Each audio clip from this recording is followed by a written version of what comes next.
Leviathan the Lost. But why now? After all this time. Why, what now? Oh, I'm not sure you'd believe me if I told you. After all we've been through. I doubt there's anything that could surprise me at this point. All right then. Rouse Joshua and meet me in the mess. We'll talk there.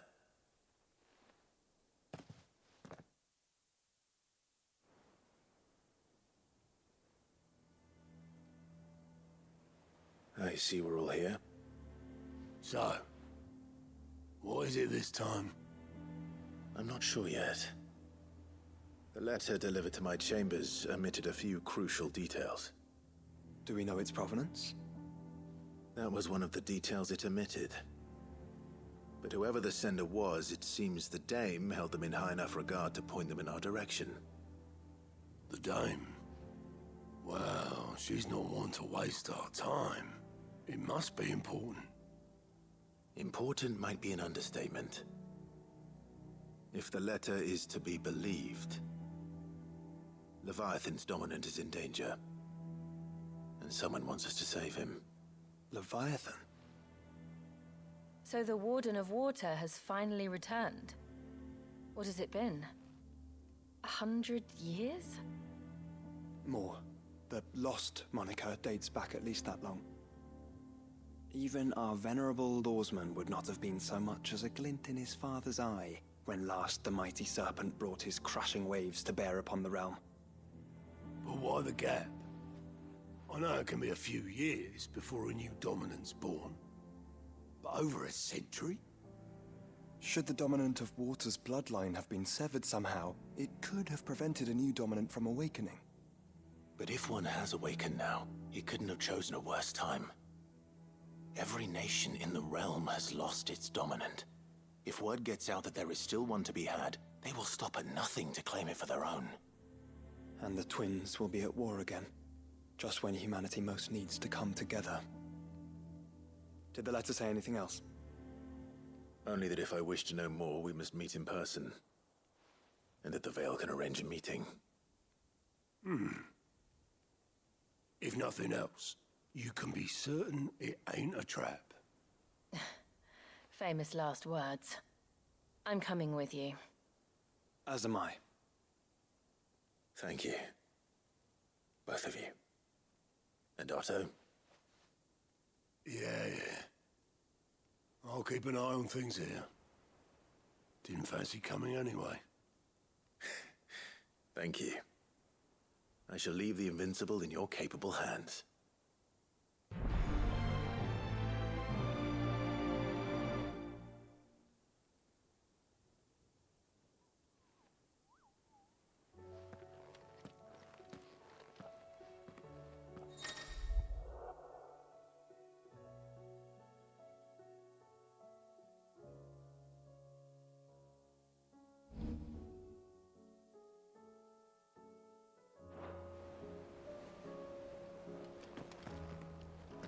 I read Gav's report on Stone here.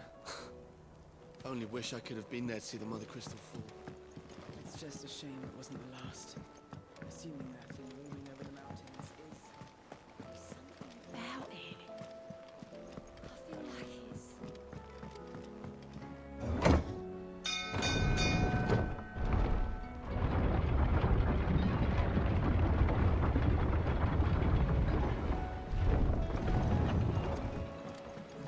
Sid! You have my word. I will not leave this pit until I can besten Avis with my own two hands. And a sword. I can use a sword, right? Gav uses a sword.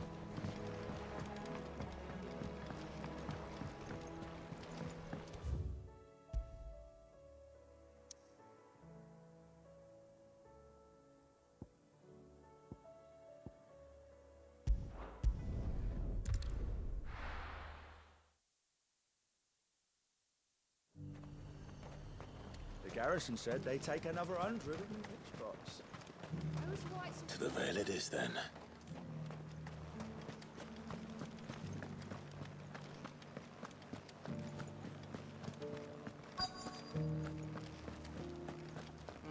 You've got thirst.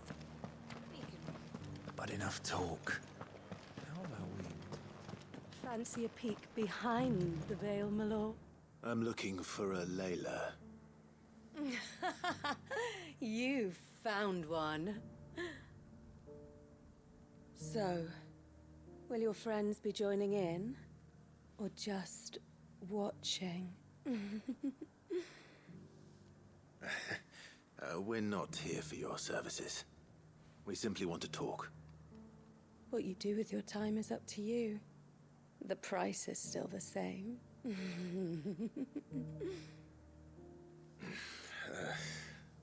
We're here about the letter.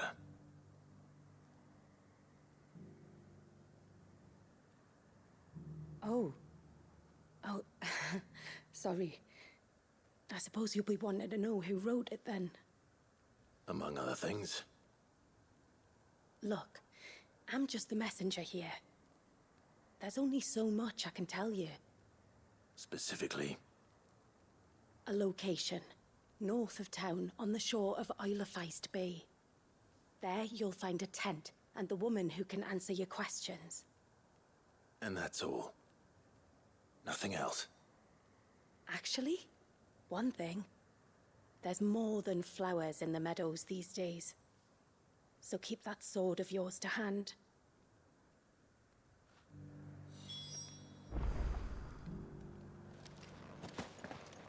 Does anyone else think it's strange that this woman should prefer to keep to the outskirts of town?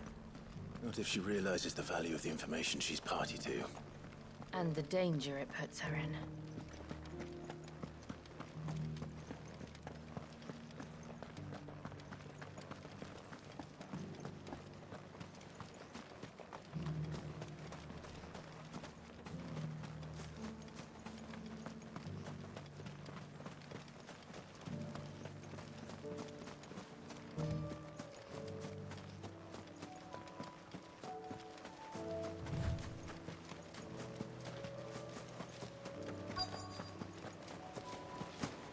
The tent is where Layla said it would be. Yes, but... It's empty. Why am I not surprised?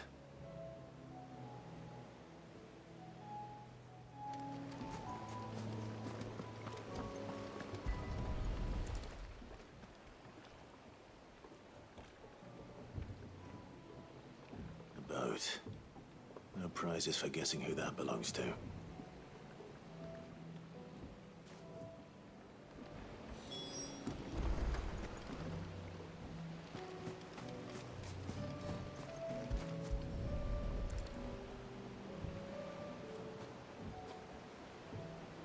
The embers are still warm.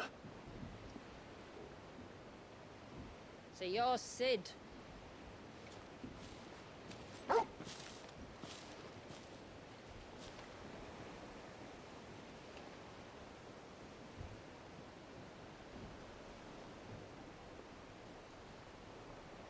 I suppose I must be.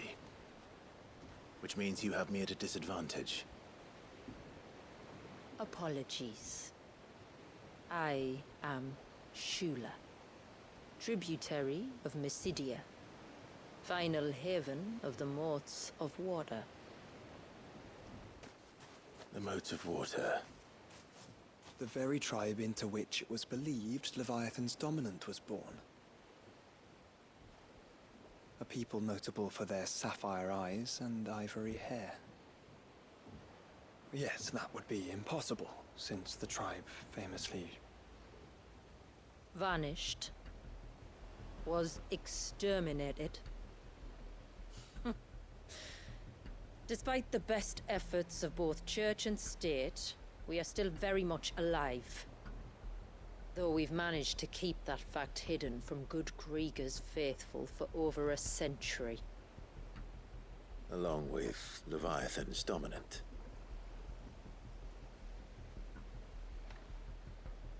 That wave out there.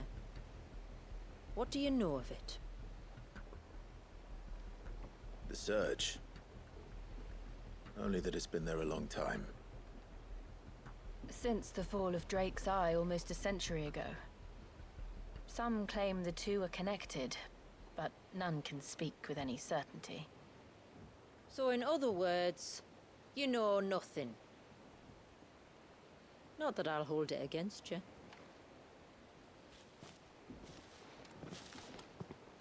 The wave was raised by Leviathan in an act of rage. Moments before the waters were stayed, and the icon and its dominant bound within. And you want us to? Rescue him. Yes. You see, a little bird told me about a certain outlaw with a singular knack for putting unruly dominants in their place. And ours is about as unruly as they get. For years, we've searched for someone who could hold their own against an icon. Someone just like you. So what do you say? Will you help us? What exactly did your dominant do to warrant this punishment? What did he do? He committed the greatest crime one of his kind can. He was born.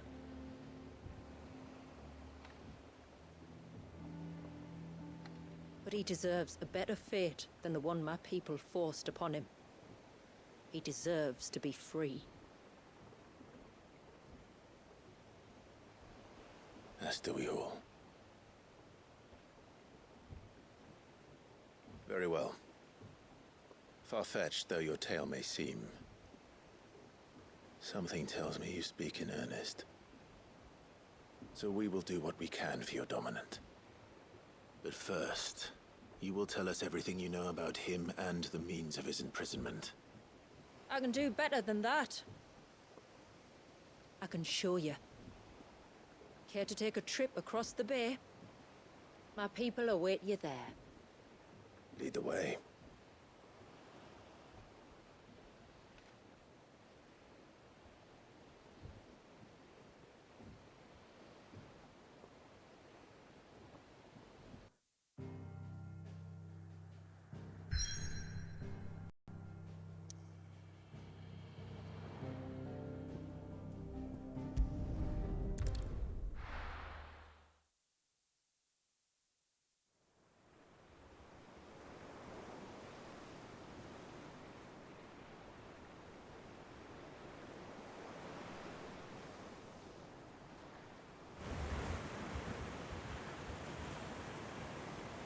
All right, you might want to hold on to something. We're coming up on the wall, and passing through can take a bit of getting used to. I don't see any wall. Of course you don't. That's the point. It's a glamour woven by our ancestors to keep our village hidden from prying eyes. But don't take my word for it. Watch.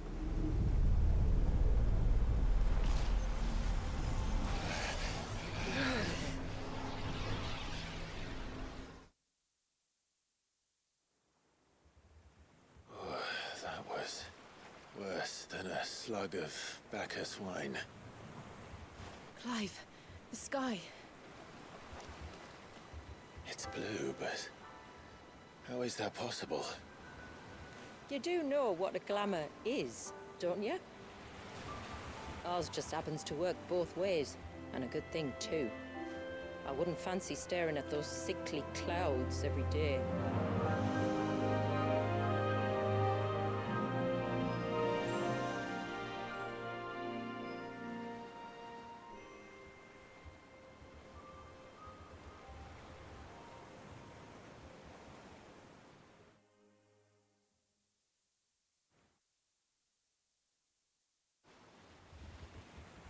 And that concludes our little voyage.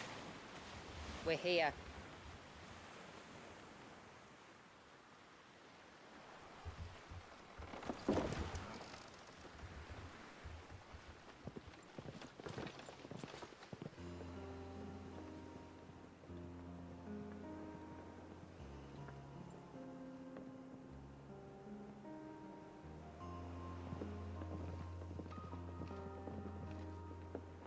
It's a long slog to the village, and a hard one.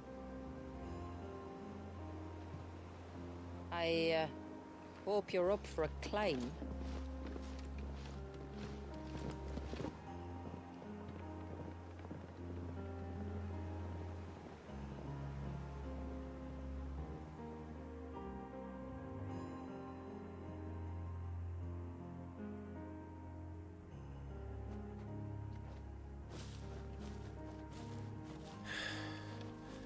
Finally. What? You didn't think we'd arrived, did you? The village isn't up here. It's on the other side of the mountain. Of course it is.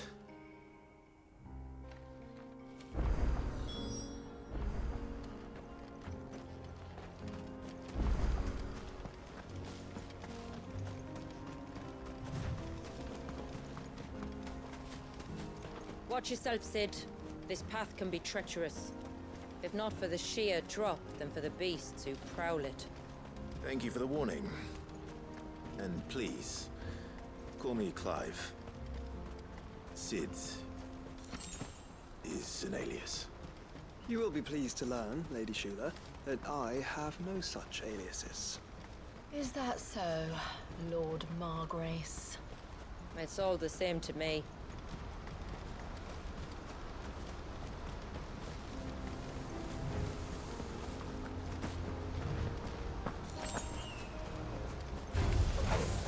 I was wondering when they'd pick up our scent. Stand back. We'll handle this. Oh, will you now? Shall I keep my axe and spells to myself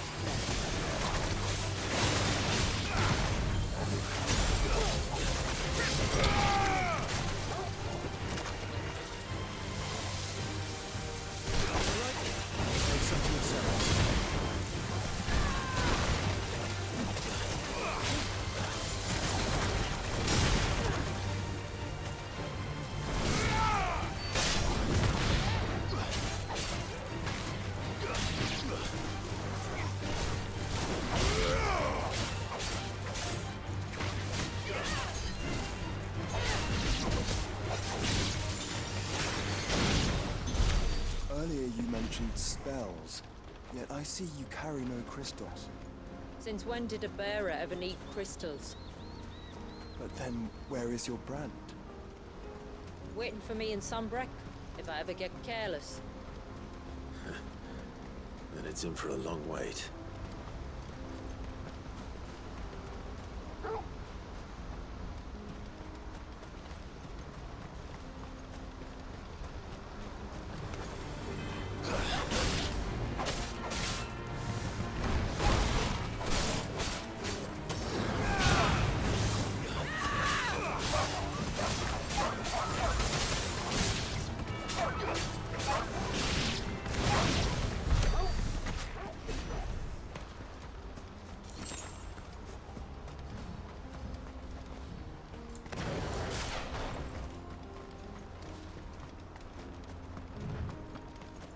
We're almost at the summit.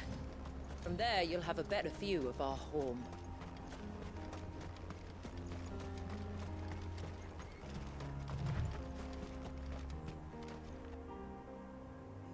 Few have ever set eyes on what I'm about to show you.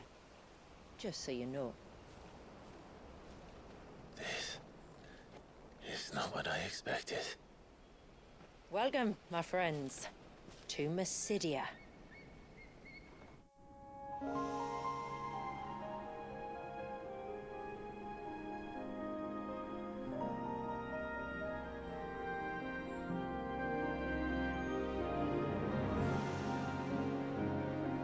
It's been a long time since I saw the North looking so Alive.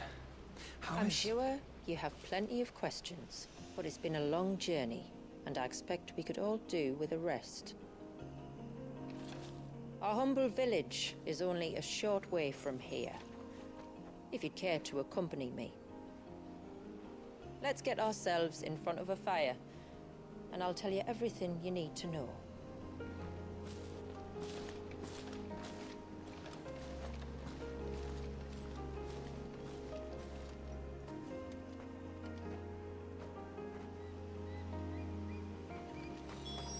It's beautiful. Shula. And we aim to keep it that way.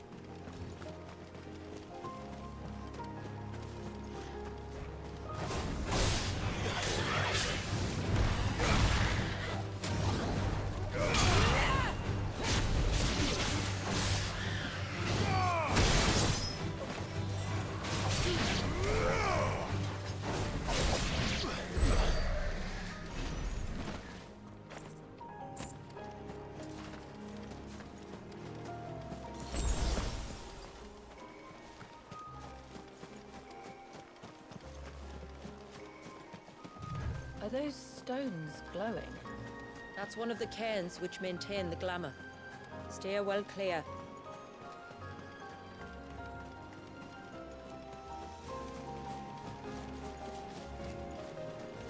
Those won't be friendly.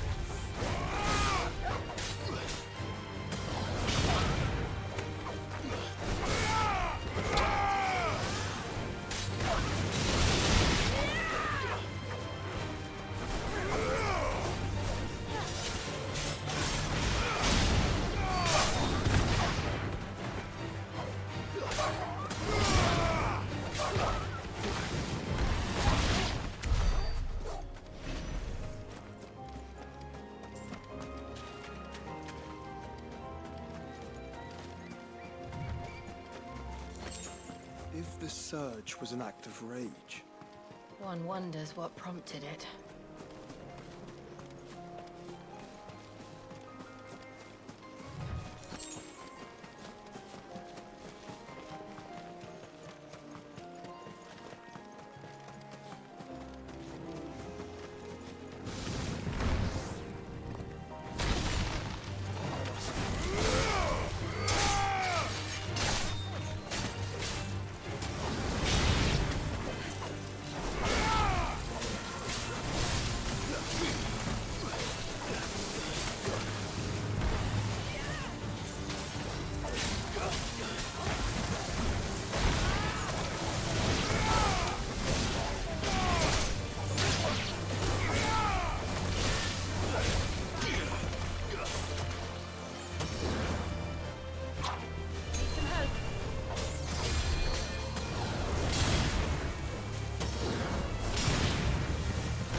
could we not have spared ourselves the mountain crossing by landing further north?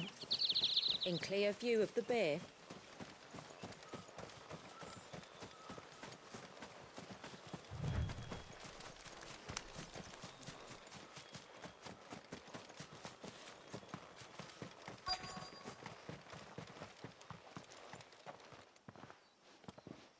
On evening tides.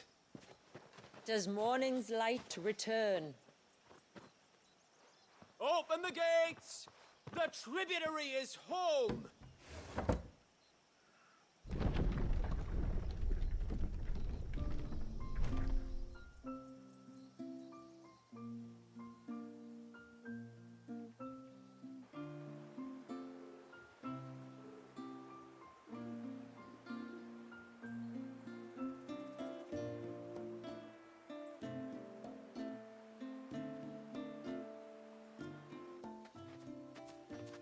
Outsiders? Well, I never. Look look at the size of that dog. All right now, back to your duties. You'll have to forgive my people their curiosity. We don't get many visitors. Or any, truth be told. Then we are honored to be the first. This is quite extraordinary. Like stepping into another world. So do you believe me now? You've made it difficult not to, my lady. But how did your people chance to settle here in the north? Unless I am much mistaken, the moats of water long called the coasts of southern Ash their home. Until Drake's Horn fell and the Blight forced them ever inland, where... We met our doom, along with our dominant. I see you've read the Gregorian Church's account, but perhaps you'd like to hear ours. That building over there is the Witten Hall. It's where my people gather to discuss matters of import. We can speak more inside, once the place is ready to receive you. It shouldn't take long, but you're welcome to explore the village while I see to things. Thank you. We'll do just that.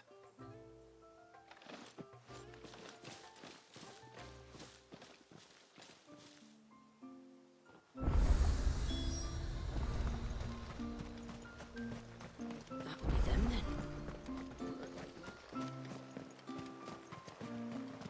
Look! That one's got... Intruders!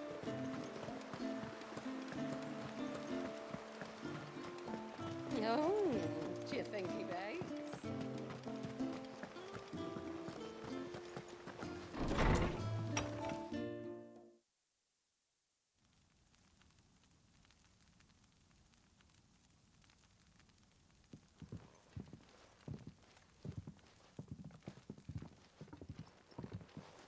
So what do you think of our little haven in the woods? It might not have all the comforts of a southern settlement, but at least it's ours. And there's a lot to be said for that. It can't have been easy keeping this place a secret. Not easy, no. We've dedicated our lives to maintaining the glamour that conceals us. Us and Walias. This man, Walias, is he Leviathan's dominant? That's right. Though he's no man, Walias is still a baby. A baby? Forgive me, but you said that the Dominant and his icon were bound inside the Surge almost a century ago. That would surely make him older still. It would, if he'd been allowed to age. But the spell robbed the poor bairn of even that. I'm sorry? Walias was the son of my great-grandfather. Leviathan awoke within him almost immediately. But instead of allowing the lad to live out his life as a valued member of the community, my ancestors sought to put his power to other uses. Sadly for them, the icons sensed their treachery and summoned a wave so large it would have swallowed the entire village if my ancestors hadn't stopped him. Then it is not the surge that binds the child, but time itself. Yes. Forgive me. I'm still not sure I understand. I'm not surprised. It isn't the easiest thing to explain. Which is why it might be better if I took you to see him. Show you exactly what he has to endure. That is why we came. Then let us be off. There's a road that leads north from the village. It'll take us right into the Surge.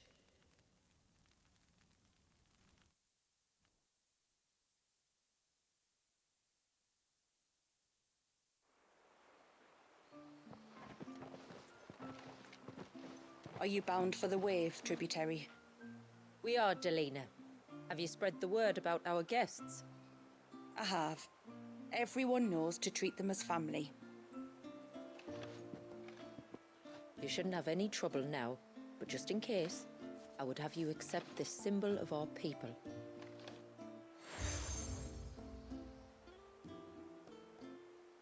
That's very kind. I look forward to meeting the family. The feeling's mutual. Should the tributary be indisposed, feel free to ask me any questions you might have regarding the village, and I'll do my best to answer. Thank you. We will. Then I bid you good tide.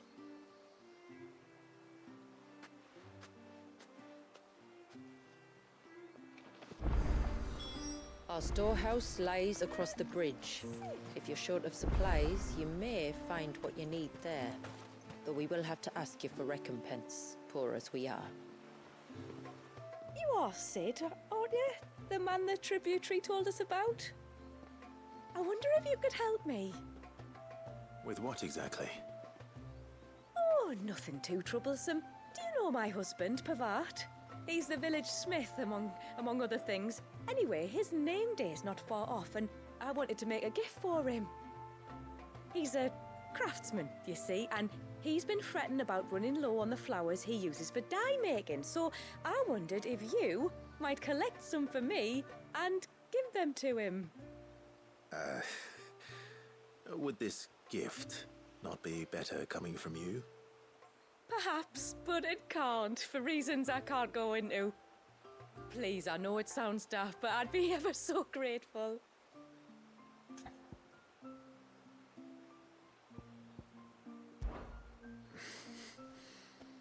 Fine. Which flowers does your husband need? The sweet little blue ones that grow around the fount. Elders' blessings, they're called. We use them to dye our fabrics so we always feel close to water like they are. You don't need to go to the trouble of picking them yourself, though. Just speak to the field hands and ask them to share their harvest with you. 2 basketfuls should be enough for my husband to be getting on with. 2 basketfuls it is.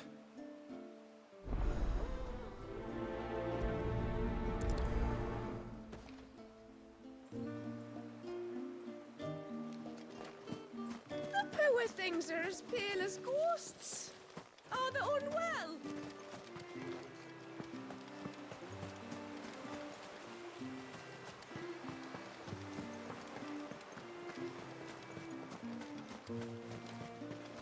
I'm not arguing. The child... Excuse me. I wonder, might you be able to spare a basket of Elder's blessings? Pavart's wife tasked me with collecting some for her husband, and suggested that I speak to you. Ah. Werda wants you to bless her better half with the fruits of our labour, does she? Go on then. Give the old fool something to squirm about. I'm sorry. Ah, don't worry about it. An old fool Pavart may be, but if you come bearing gifts, he's not fool enough to turn you away. I'm glad to hear it. Thank you.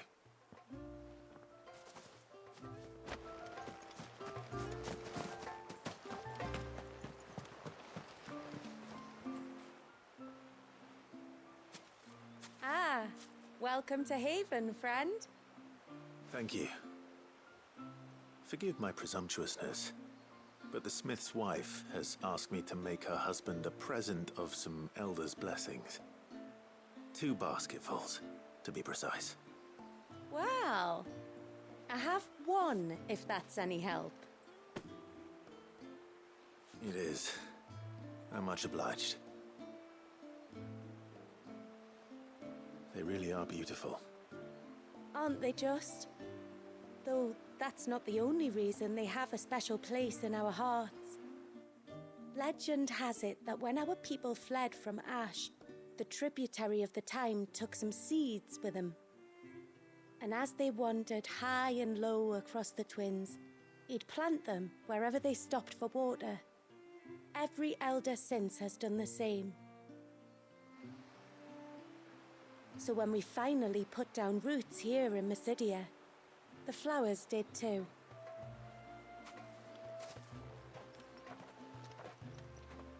Well, that's 2 basketfuls.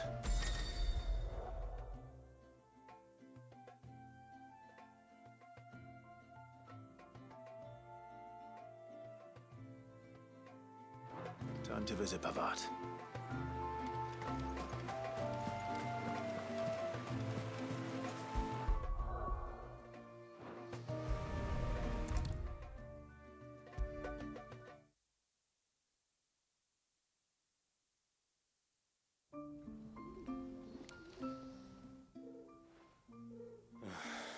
What do you want?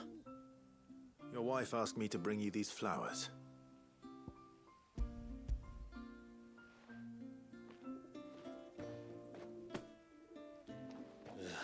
That woman. Come out. I know you're there. Who? Me?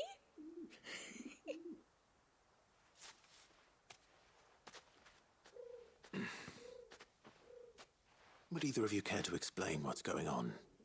I'm sorry. I didn't mean to deceive you. It's just, my husband can be a bit standoffish at times, and I thought this might be a good way for the two of you to get acquainted. What with you being a swordsman like, and him being the only smith in the village. It'd be a shame if you couldn't turn to him for help. The only reason he couldn't turn to me for help is because I had my hands full with all the orders you lot dumped on me. I'm pretty much done with them now, though. But, for the record, the tributary said that we were to lend you outsiders our aid, and that's exactly what I was planning to do. With or without my darling wife's meddling. Still, here we are. Acquainted. So, if there's out you need, just bring us the materials, all right? All right. All right, then. And tar for the flowers. I was running low. You use them for dyeing, I hear. Aye. Crush the petals and it makes a fine and lasting blue. We use it to stain the cloth for our tunics and pennons. To remind us where we come from, like. As modes of water. Children of the sea. That's right. The pattern, too, was left by our ancestors. The Ceaseless Rill, it's called. It symbolizes the river of our tribe, with the strength of Leviathan running through it. And no matter how that river has ebbed and flowed, changed its course, the flowers have always been with us, growing on our banks. I should get back to work.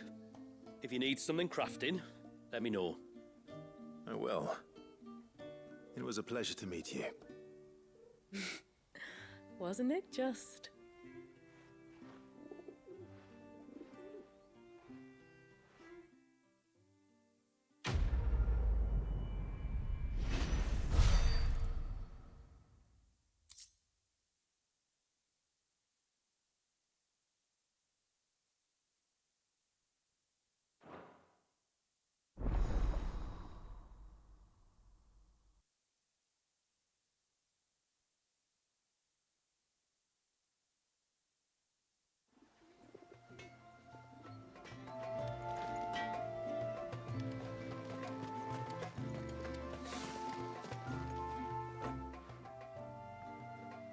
Oh, I'll have her hide when she gets back. Oh, sorry. I was leagues away. How can I help you? If you're after something from the storehouse, it's actually my wife you'll want to talk to. She will have to charge you for the goods, though. Not that we'd fleece you or anything. It's just, you know, needs must. I understand. Saying that, she might not be able to get anything down for you for a bit. Ah, right. She's got her hands full with the inventory, you see. It should have been my daughter's job, really, but the willful little Rills decided to make herself scarce. Ah, the heavens only know where that girl's got to. If you'd like me to keep an eye out for her. Oh, no. I couldn't ask that of an outsider. Could I? You wouldn't mind?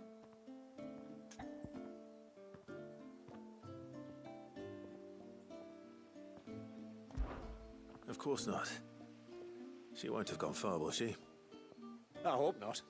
But I've scoured the entire village for her and come up empty-handed.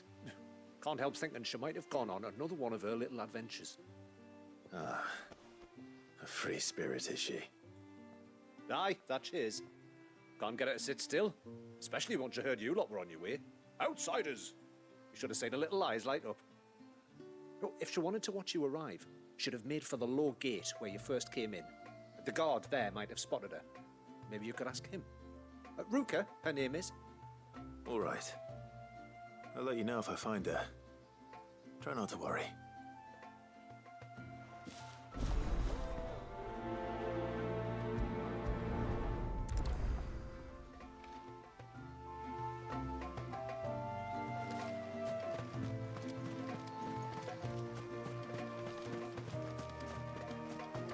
Hear me, mine ancestors.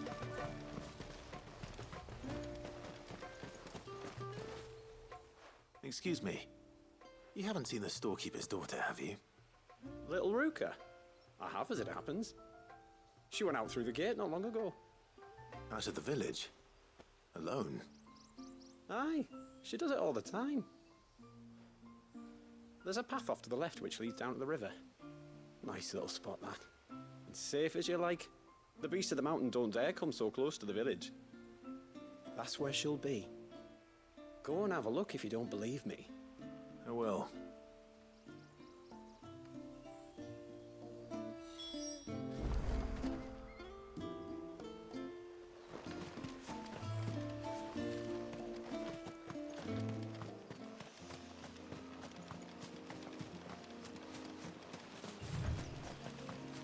This must be the path.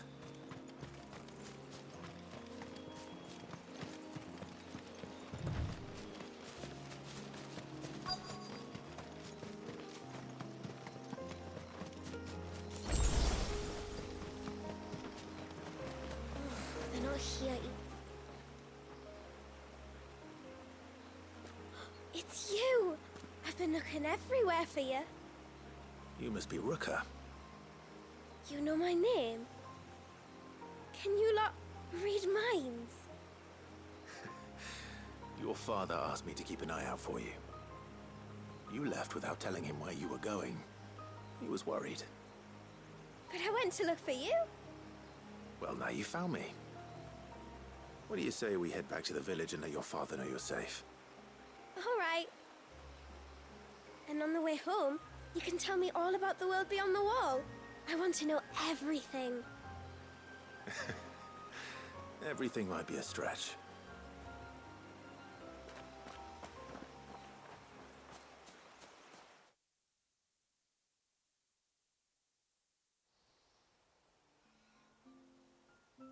Thank you for bringing her home. And sorry for the trouble. Oh, no. It was a pleasure. Daddy, did you know that there are villages 10 times as big as Haven in the outside world? 10 times! Cities, they call them. And in these cities, they have great big walls and towers and castles. Oh, to think I was worried. You can tell me all about the outside world later, Sweet Pea. Now go and help your mum with the stores. All right.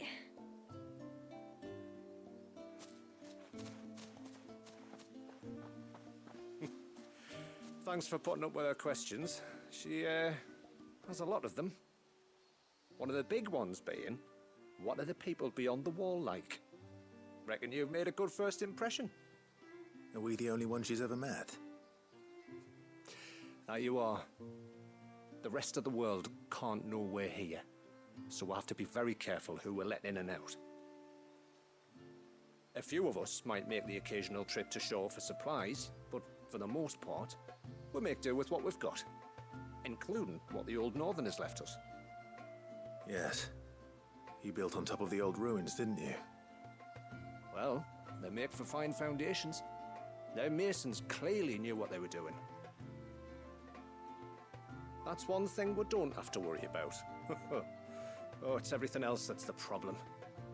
Medicines, metals for tool making, anything like that. We have to dress up as traveling merchants and make a trip to the outside and pray to every cloud in the heavens that nobody sees through us. Which explains why you need Gil. Aye. And now Ruka's back, my wife should be free to assist you with any potential purchases. So please, do make good use of our stores, because we fully intend to make good use of your coin. I'll be sure to keep my purse strings loose.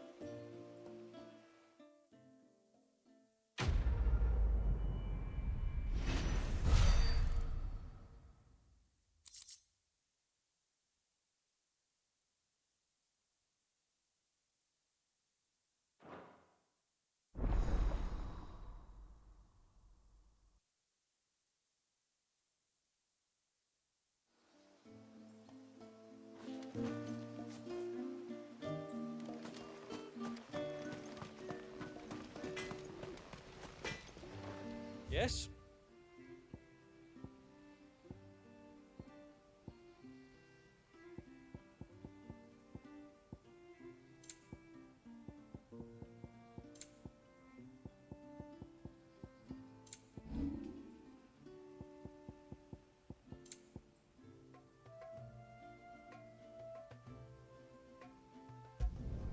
Will that do, yeah?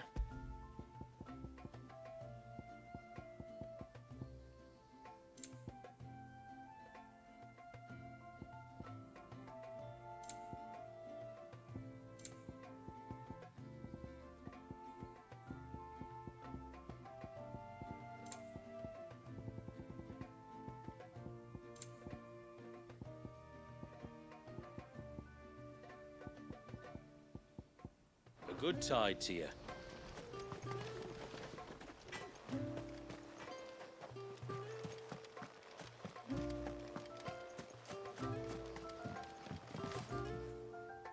Thanks for bringing me daughter back. I don't grudge her looking for adventure, but she's got to pull her weight like the rest of us. Anyway, now we've got the inventory done, I can attend to my own tasks, like seeing to our visitors' needs. So, what's the route you wanted? When you've decided what you want, just let me know. May it serve you well. Well, if you're sure you need it, here you are.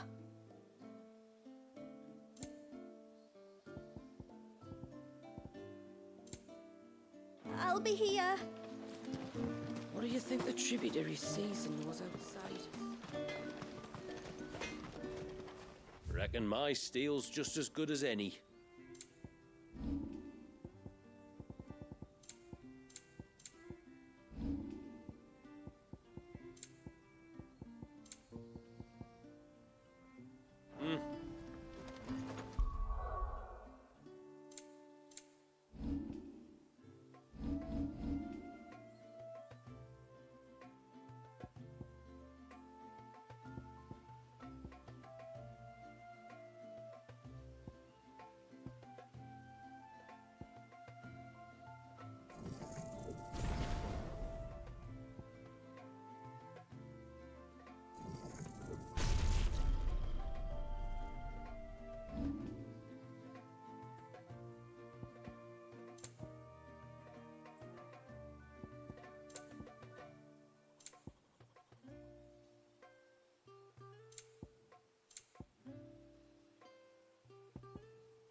Poor things are as pale as ghosts.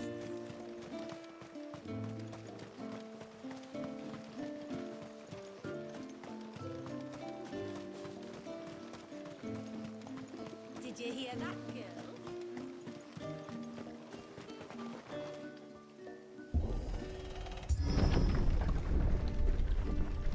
There's a pair of ships just up ahead. Ships?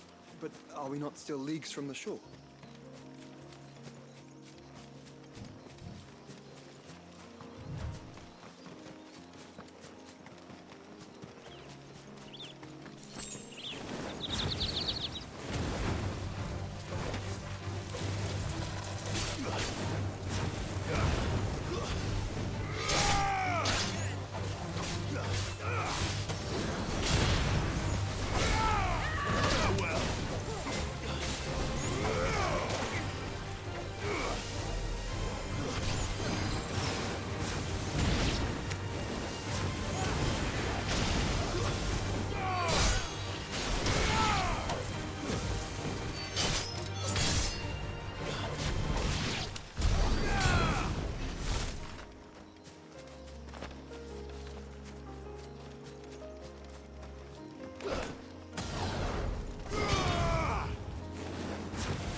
quickest route to the surge is due east, past the second galley. Shula, how did these ships come to be here? What do you imagine happens when an icon of water gets angry?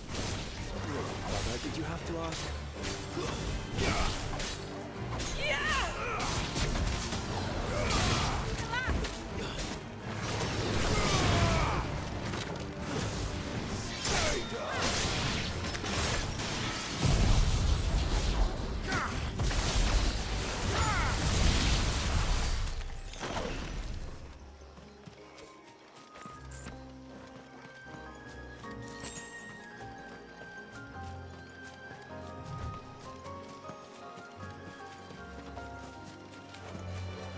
Tonberries. Foul creatures consumed by their hatred for everyone and everything. Everything save sharp knives, it seems.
I can smell the sea.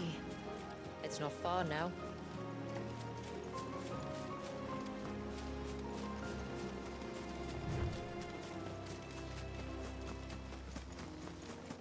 How will we reach the surge? We'll follow the coastline north. There's a bridge that'll take us across to the cape.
Might I inquire about the ray of light?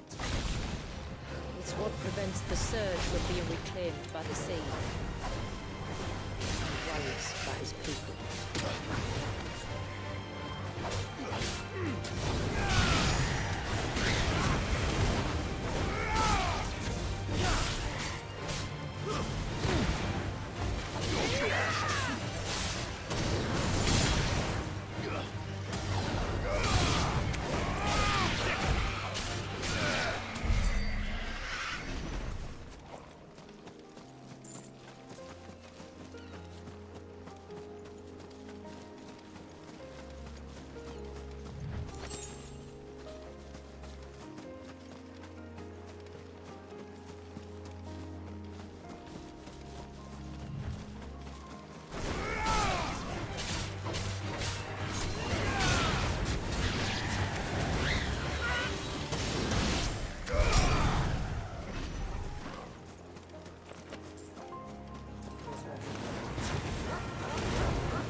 You said before that the child is bound within the surge. But you've yet to tell us how we're meant to reach him. I trust we won't have to hold our breath. No. The surge wraps around the cape without engulfing it. If we continue to its tip, there is a path down to the seabed. And the wave's origin. All right. It won't be the first dominant we've met at the bottom of the ocean.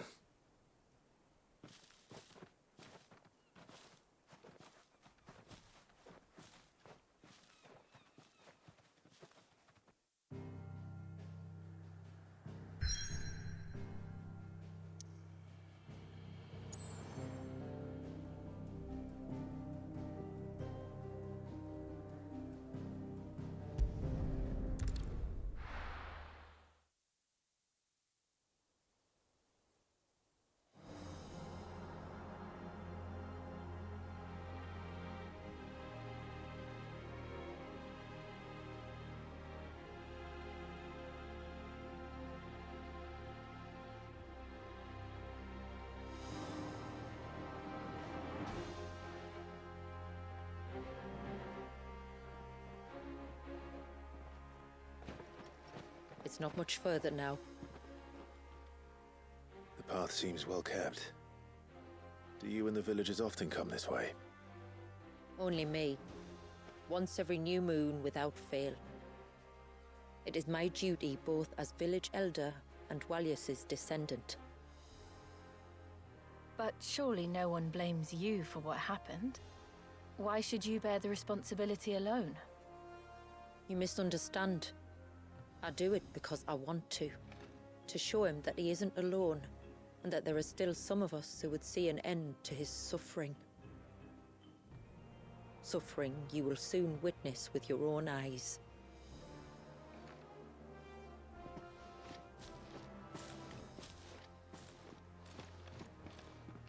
The forest grows quickly here. Left unattended, the path would be reclaimed in a matter of moons.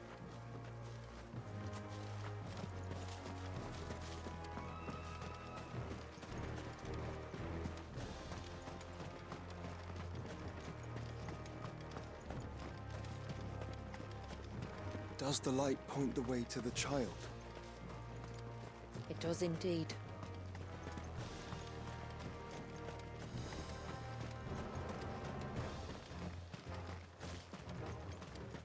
Look at all the droplets of water suspended in midair. Where they have remained untouched by time for 80 summers. It's not right. No. It's not.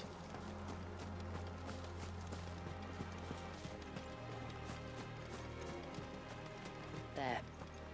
Up ahead.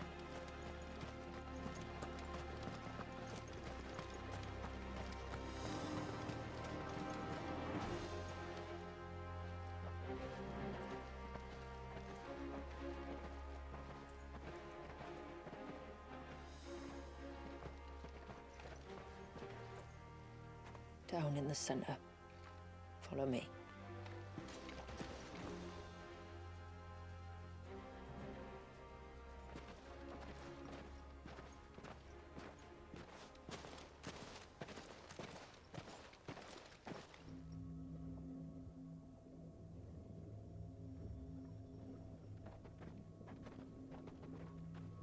He's still primed.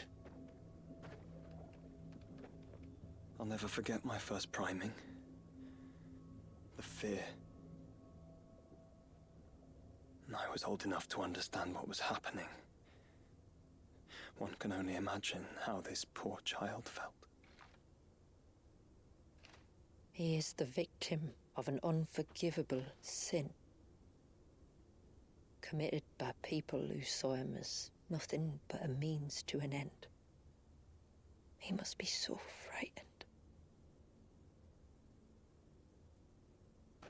Then I'll ease his burden. You don't mean? I'm not going to hurt him. Contrary to the tales, I don't go around killing dominants for no reason.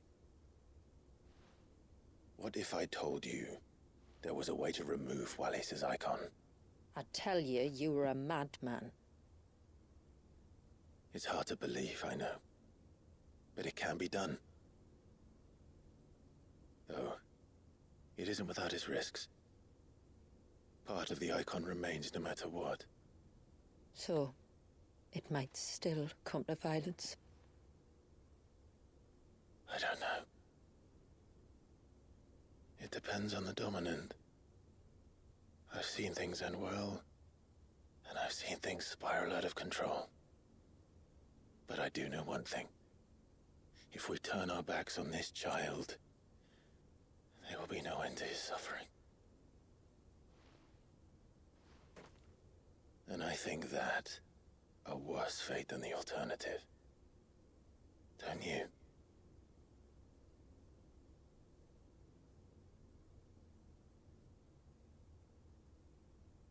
Very well. Do what you must. And whatever happens, I will own the consequences.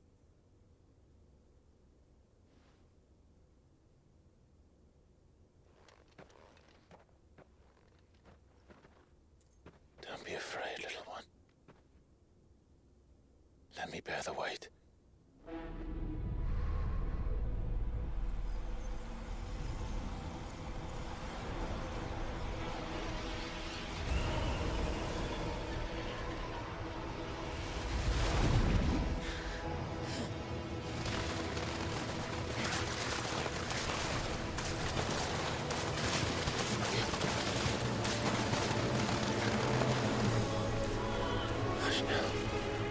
It's going to be all right.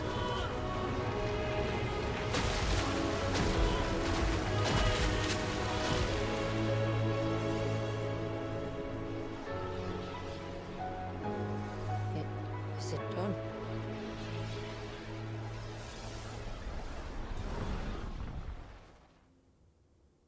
I think so.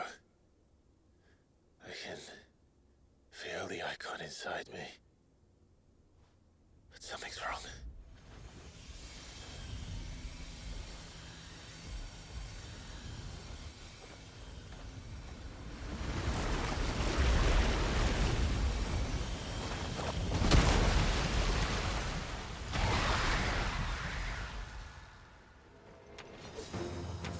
He wasn't just afraid. He was angry. All right. Let's see what you've given me.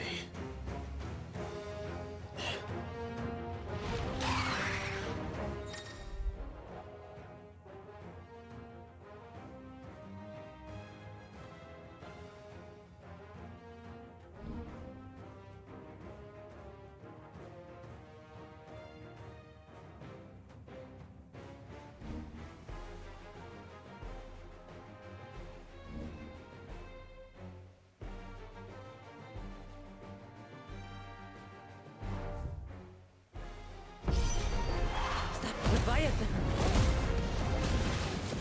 Just a moment. But a favorable adversary nonetheless.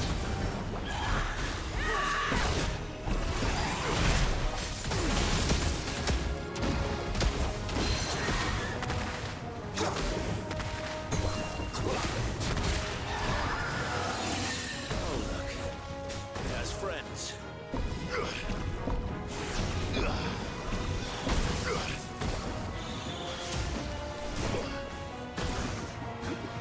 I'll take care of that.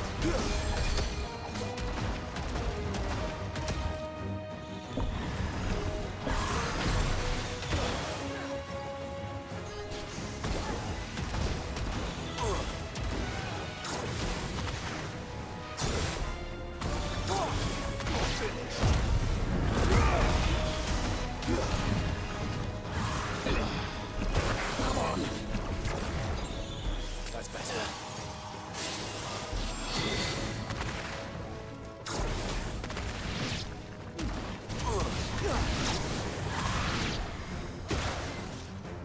You all right?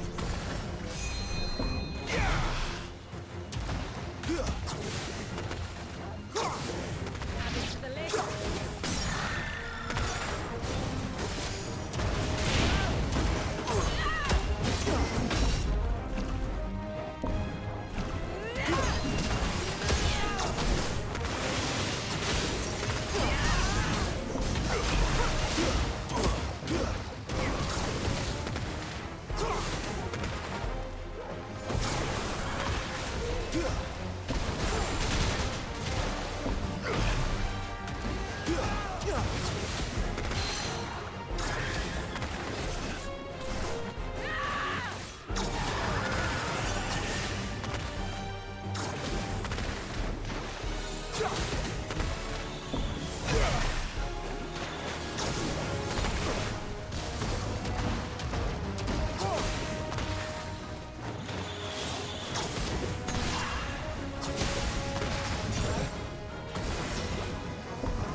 You're finished.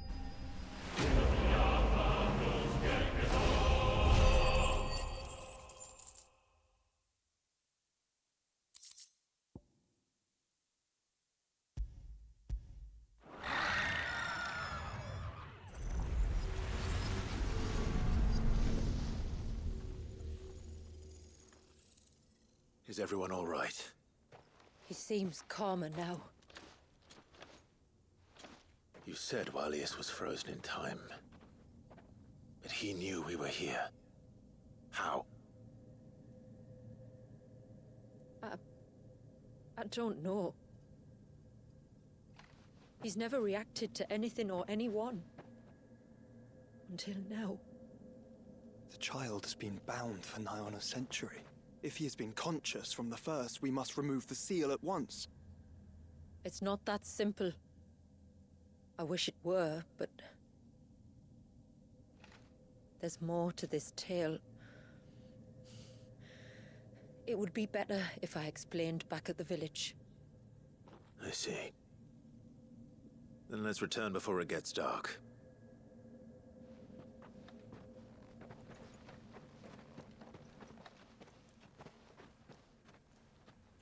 I'm sorry, Walyas.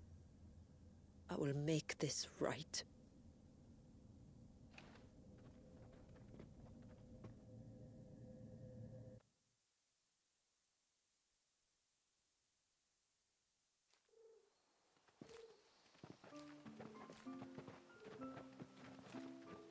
So, part of Leviathan is inside you now, is it? Does it hurt? No. Not anymore, anyway. Good. Because I still have need of your strength. If you want to know the rest, we should head to the Witten Hall. Of course.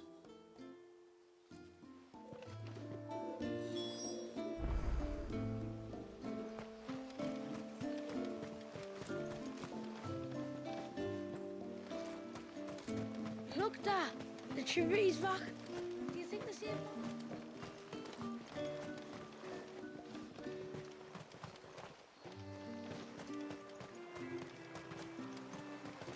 Bastard things.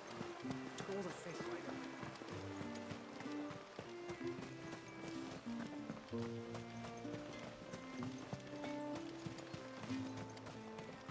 No sign of the child.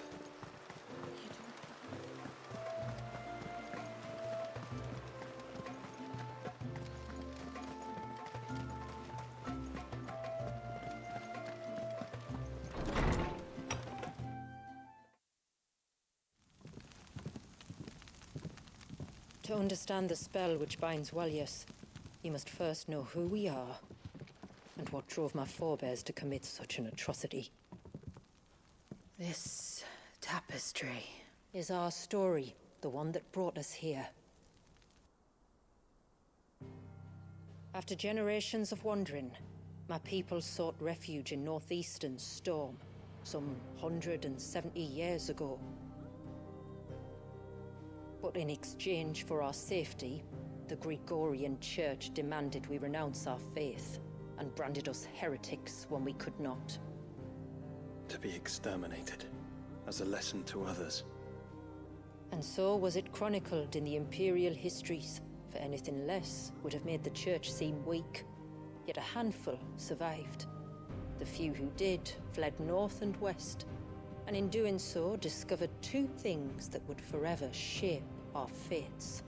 The first was an old legend, revealing how to make your very own Mother Crystal. I've heard that one before. Yes, yet it gave them new hope, however false. Our ancestors convinced themselves that they could recreate the divine if they could only find a strong enough heart. A living being capable of channeling torrents of ether. And the heavens provided. A dominant. Well, yes. They'd stumbled across a nostrum in an ancient ruin, which they believed could provoke a sudden outpouring of a creature's ether. They meant to enrage his icon. Leviathan would have destroyed everything, had our people not made their second important discovery. A means to stop time itself. Where did they find that? The Northerners had no such magics, or they would have used them. When our ancestors first arrived, the land was uninhabited, save for an old witch who lived on the highest peak. Her body had been consumed by the curse, a cruel payment for her long years of service to the Northern Thanes. So desperate were they to prevent the fall of Drake's Eye, they'd forced her to devise a spell to stop time. But Drake's Eye did fall. It did. When she finally perfected the necessary magics, it was already too late. As punishment for her failure, the Thanes exiled her to this forsaken place, to live out the few days she had left. Knowing her suffering, our ancestors cared for her as best they could, and in return, she gifted them her spell. That even though she should die, her legacy might live on.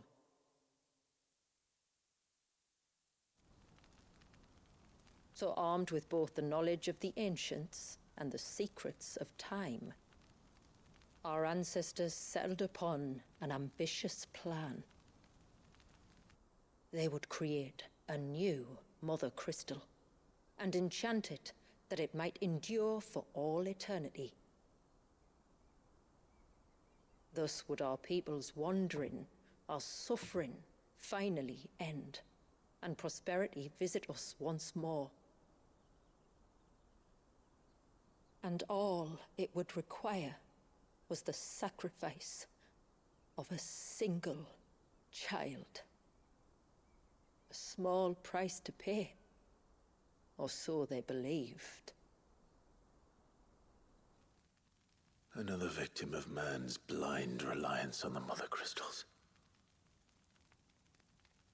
So we know the seal source. How do we break it and restore the flow of time? Do you recall the dome of light on top of the cliffs to the west? Inside lie the ruins of an old temple. It was there that the witch built the Vare, a conduit of sorts that channels her remaining ether into the surge. But it's been a long time since anyone set foot in the place. And now, there are others who claim it as their own. Then we shall go prepared for a fight. That said, it may be best if one of us stays behind. You think the village could be in danger? We saw the ether flow from Wallius in all directions, but only encountered a single familiar. There will be more. And should even one make its way here, I doubt the walls could hold it back for long. Then I shall stay. The Phoenix will see your people safe, tributary. You have my thanks. Very well. We should depart at once. I fear time may no longer be a luxury we can afford.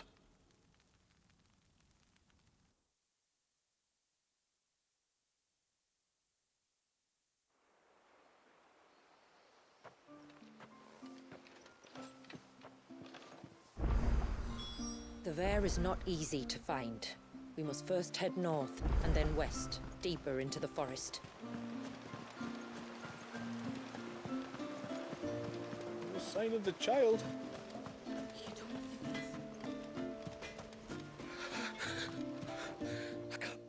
Just try to breathe. That's it. Is everything all right? Ah, you're the outsider. I'm Fannet, healer by trade. And this is Thalaos, one of my patients. He took ill not long after you arrived. Nothing too serious, I hope. I hope so too, But? This affliction, it's like nothing I've ever seen before.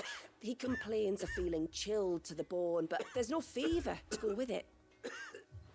And my most powerful antalgic hasn't done a thing to ease the pain in his chest. I'm starting to wonder if his condition might require a different kind of treatment altogether. Shula said that you were here to help us. You couldn't help me, could you?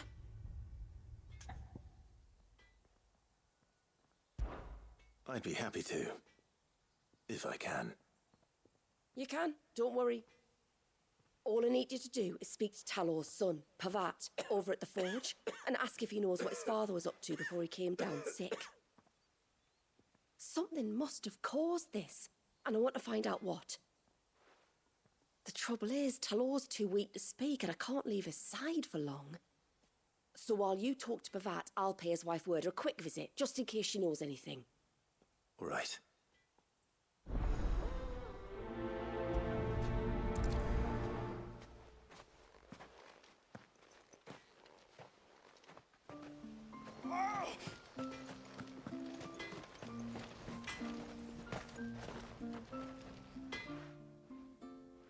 Oh, do you need something? I do, though not from the forge. Fannet asked me to speak with you. She's looking into the cause of your father's illness and wondered if you could shed any light on the matter. I see. Sorry. She shouldn't have dragged you into this. It's no trouble, really. Tell me, did your father do anything out of the ordinary before he fell ill? Not that I know of. But then I hardly see him. He's always out and about, like. Well, at least he was. Suppose he might have been a bit more fidgety than usual, but apart from that... When you say out and about, where does he usually go? Just round the village. Wanders over to Blazier's place most days. He's a fisher who lives on the other side of the fount. They're old friends. Maybe he knows something I don't. Maybe. I'll go and speak with him.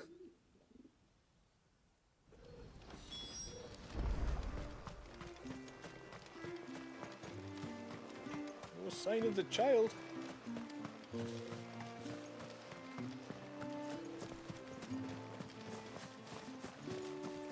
O ceaseless rill, guide thy bounty.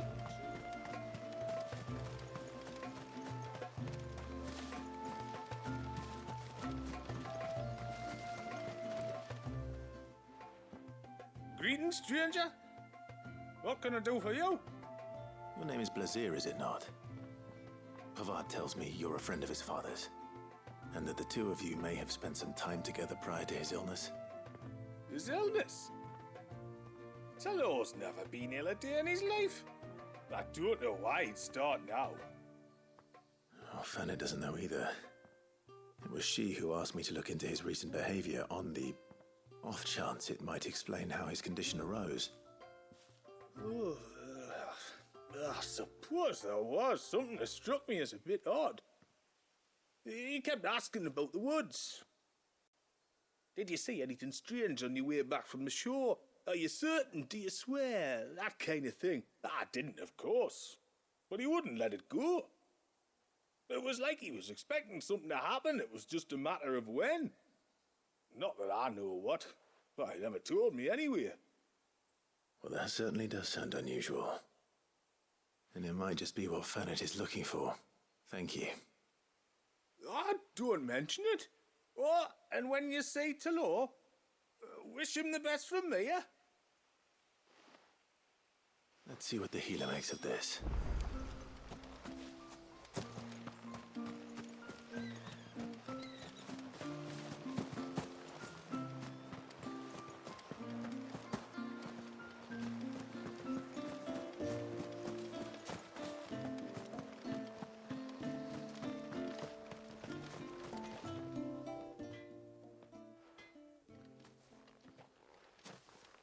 I spoke with Werder, but she couldn't tell me anything. Did you have any better luck? Nothing conclusive. But there was one thing. Blazier, the fisherman, told me that Thalaos had taken a sudden interest in the forest of late. He kept asking him if he'd seen anything unusual there on his way back from the coast, but never let on what exactly he was expecting him to have seen. The forest between here and the coast. Surely not. But then... I can't say for sure. But I think Thalaos' illness might have some connection to the Tonberries. You may have encountered them during your time here. The small, scaly beastmen. And you think they may have caused Thalaos' illness? I do. At least in a way. And if I'm right, it's no wonder the treatments I've been trying didn't work. Oh, I know it's a lot to ask, but would you go down into Father's Fell for me? There's an altar there, and if my fears are true, an offering upon it. What is going on here? Please. I'll explain everything when you return, but time flows fast. I beg you, make haste for Father's Fell and take the offering from the altar. Thalaos' life may depend on it. Very well. Oh!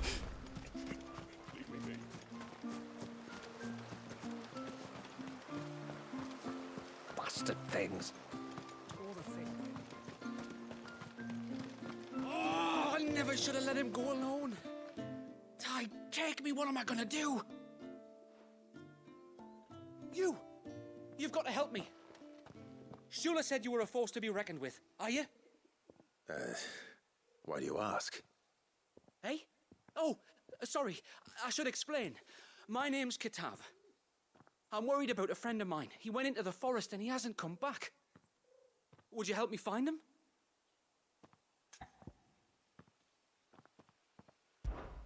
I can try. Tell me what I need to know. Of course. You know about the glamour our ancestors cast to keep this place hidden, right? Shula told us about it, yes.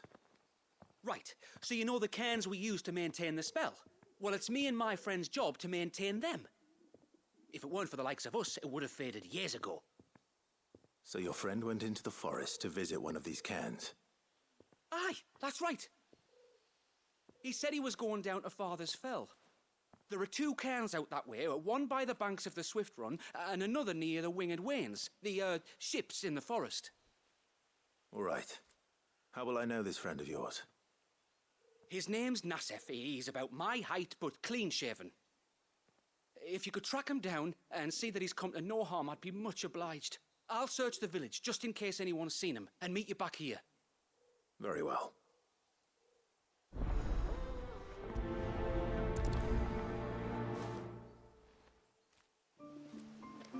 One cairn by the ships, another by the river. Better get moving. Hail, stranger. Are you a rider by any chance? I am. What gave me away? Oh, I can smell it on you. The scent of the stables. And not just any stables. Something tells me you've never been one to ride half-starved birds with chine-gall and wet beak.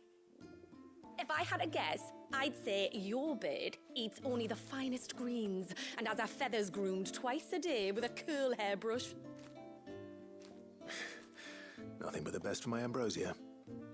Ambrosia, eh? Pretty name. What's she like? Well, she's tall and strong.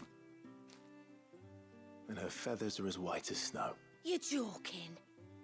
You've got a white chocobo. I have, yes. I suppose they are rather rare. This I've got to see. Can you bring her here? I would if I could, but I doubt Shula's skiff could hold her. Me dad's got a boat. And he's ferried chocobos before. You could get him to bring her. It'd be perfect timing and all. He's preparing for a trip beyond the wall as we speak. I'm sure he'd help you if you asked. He would. Well, I don't suppose it would hurt to have Ambrosia around. All right then. Where could I find your father? He'll be in the storehouse on the other side of the brook. Tell him Manda sent you.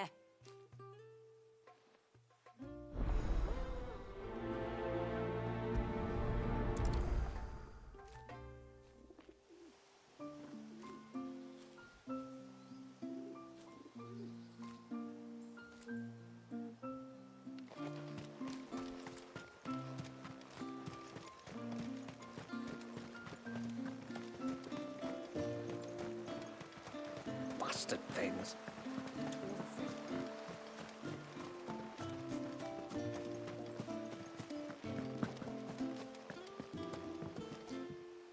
You one of the outsiders, then?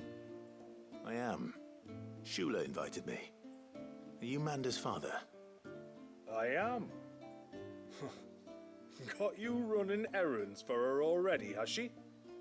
She's asked to see my chocobo, but I'd need your help and your boat to bring her here. Or you could just say no. Honestly, that girl and her birds, she'll be growing feathers soon enough. Well, truth be told, I didn't take the idea seriously at first. But thinking about it, it would make it easier to get around if I had Ambrosia here. Can you help?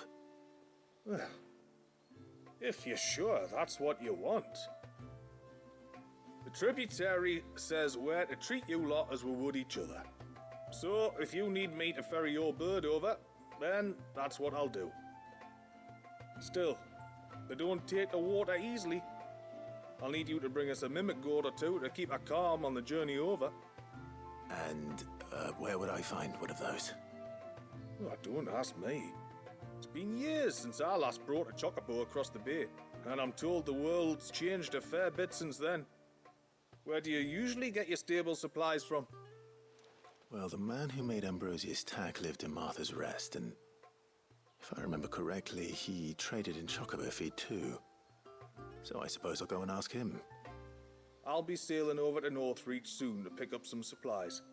While I do that, you collect your bird and your gourd, and then meet me by the shore. Just don't take too long, all right?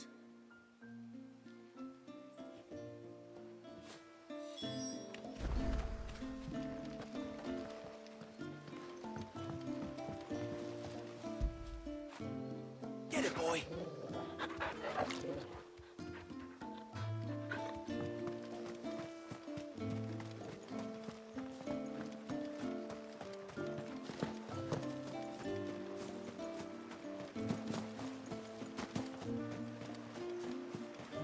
If we pick too many of the flowers, there won't be enough.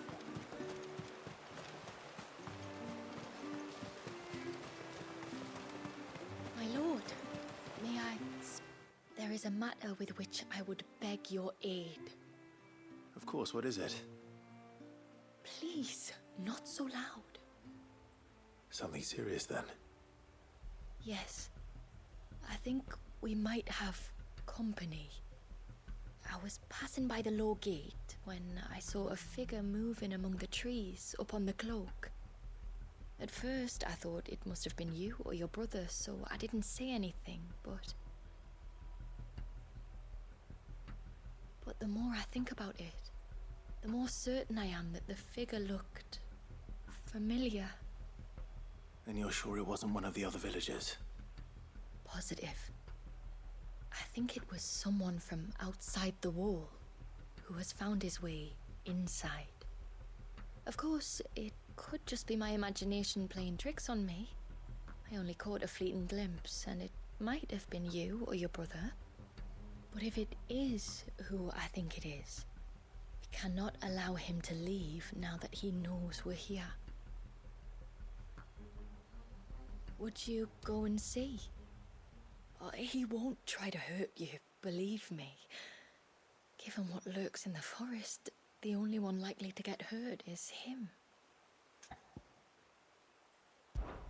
Very well.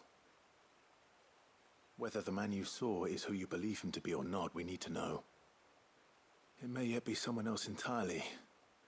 Someone who means your people, or my people, harm. Perhaps. Just promise me that if you do find someone up there... Don't worry. I won't draw my sword unless I need to. Thank you. Yamila, this man you saw, might he be the customer you told me of? I fear so. The customer? I'll explain later. Come on.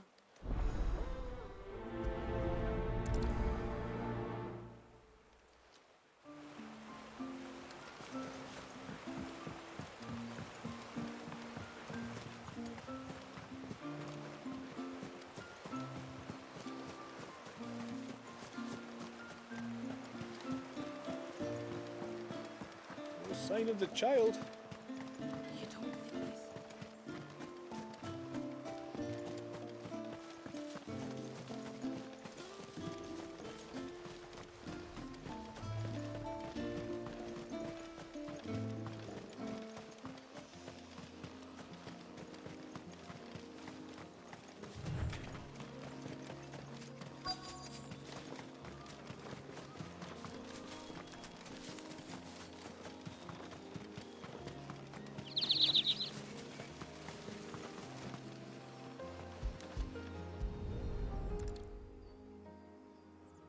A bottle. Breath of the Arbor. Perfume from Sunbrag. Looks expensive, too. Who's there? Stop!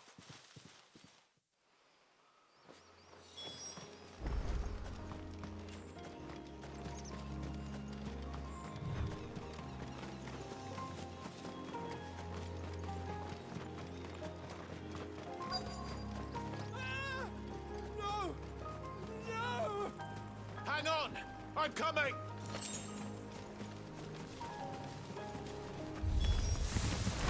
Don't eat me! I'll give you gut rot, I swear! Stand back. I'll handle this.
Are you all right?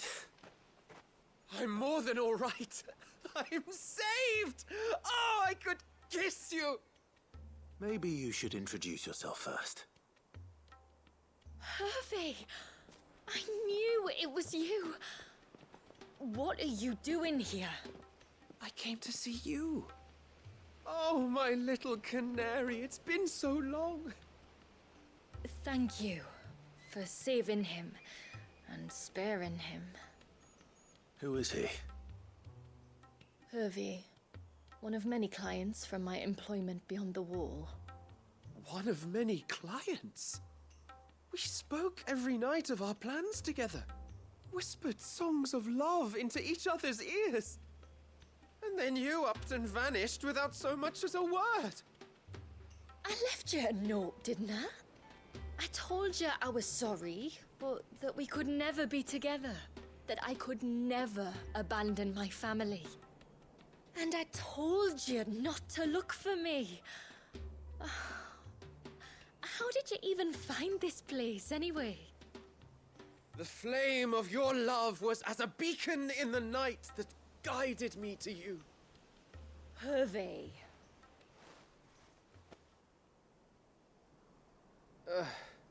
I was walking by the coast near Northreach when I saw a lady who looked like you. Eyes like the ocean. Hair like the driven snow. The next moment, she and her companions were jumping in a skiff and sailing out towards the wave.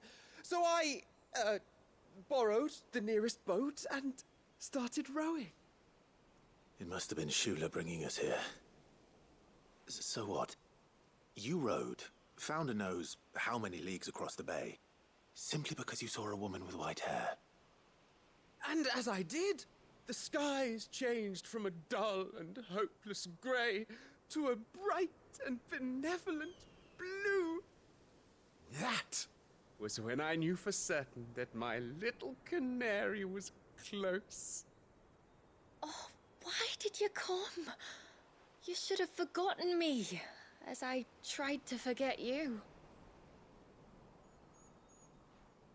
I cannot leave my people, Hervey.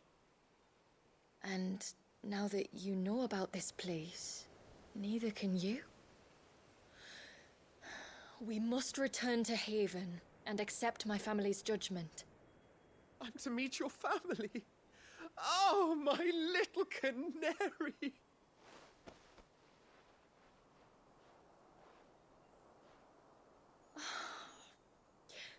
Please, come and see me later. You did as I asked, and you must be rewarded for it. But first, follow me, Hervey.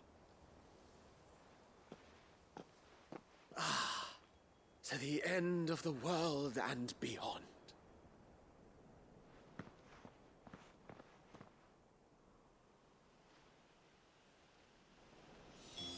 You should never have found this place.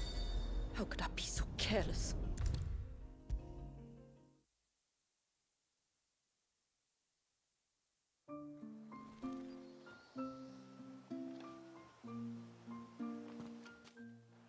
Forgive me. There's nothing to forgive. You two met at the Vale, I take it. When I worked there, yes. To earn the coin that my people need to survive. Though Mysidia is our sanctuary, there are certain necessities that it cannot provide. And for that reason, some of us seek employment beyond the wall. Yet few are the opportunities for followers of a strange faith in a strange land. And so you supported your family as best you could? I did. And I have never regretted it for a moment. I found a second family in the Vale, and in the Dame, a second mother. I also found Hervé. But our love could never be. I knew that if I revealed my secret to him, I would be putting my people in danger. But that if I did not, I would be living a lie, unable to return home. What will happen to him now? Since our people settled in Mysidia, uninvited visitors have been few and far between, but not unknown. Explorers, survivors of shipwrecks, none lasted long. I see. That was before my time, you understand? I've never had to make a decision like this before. Yamila, know that I do not blame you for any of this. It was me who decided to make the trip to shore. Me who exposed our secret. This was my mistake, and I shall bear the responsibility. Thank you, tributary. I only beg you to remember that Hervé means us no ill will. He's just a fool. A fool who loves me. I will take that into consideration. But yours is not the only voice I must listen to.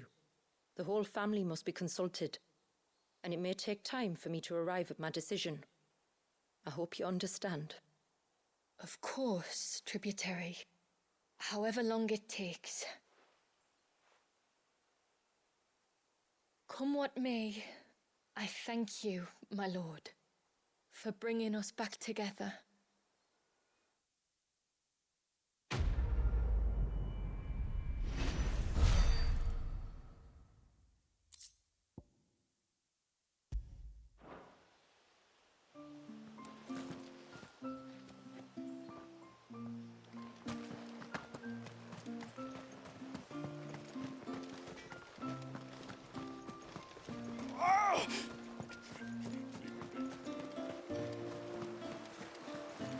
Bastard things.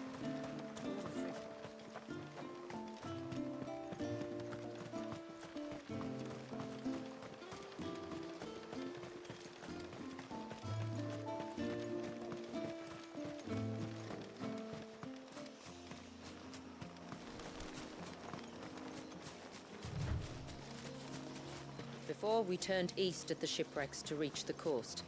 Now we must head in the opposite direction. Left it is then.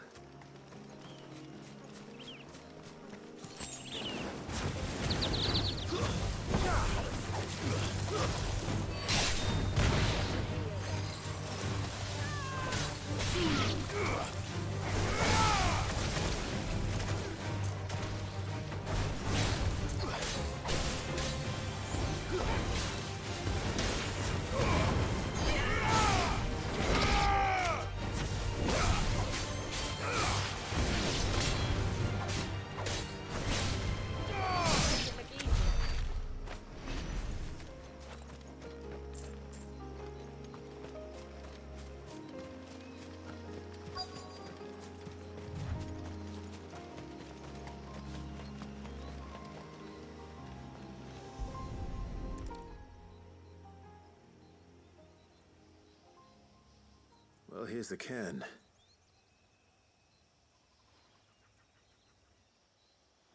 But no sign of Nassef. To the riverbank, then.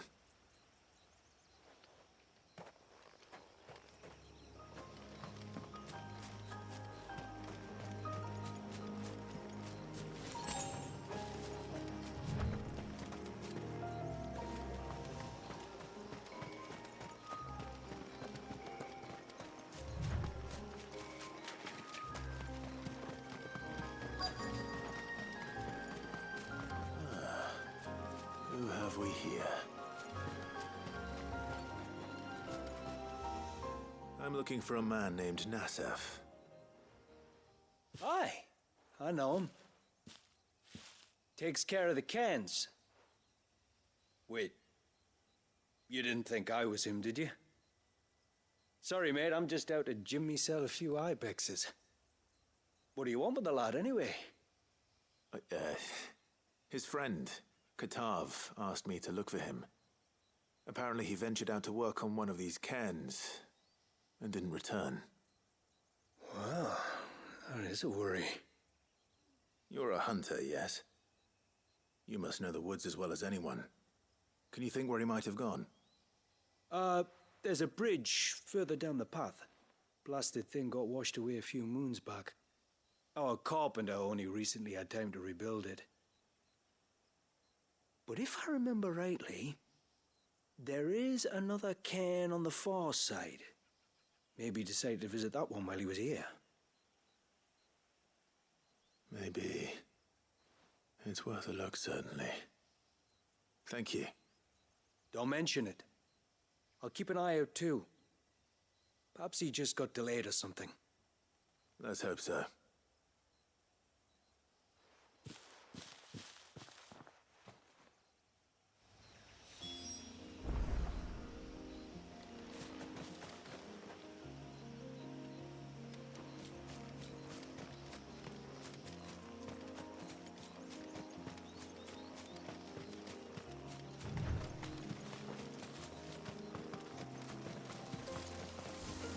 There's a large gate up ahead, and beyond it, a cluster of ancient ruins. The temple, or the Heir of Hours as my people call it, can only be reached by passing through them.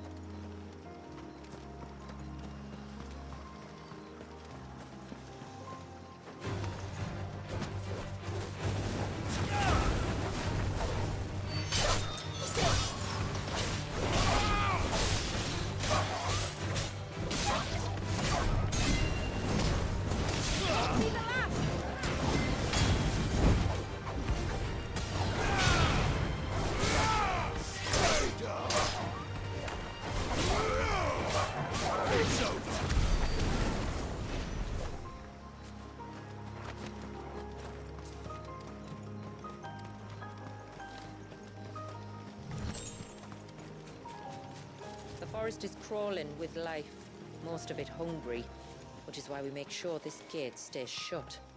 And why you carry that impressive-looking axe, I presume? Noticed her, have you?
This must be the bridge the hunter was talking about.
Hold on!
Oh, thank you.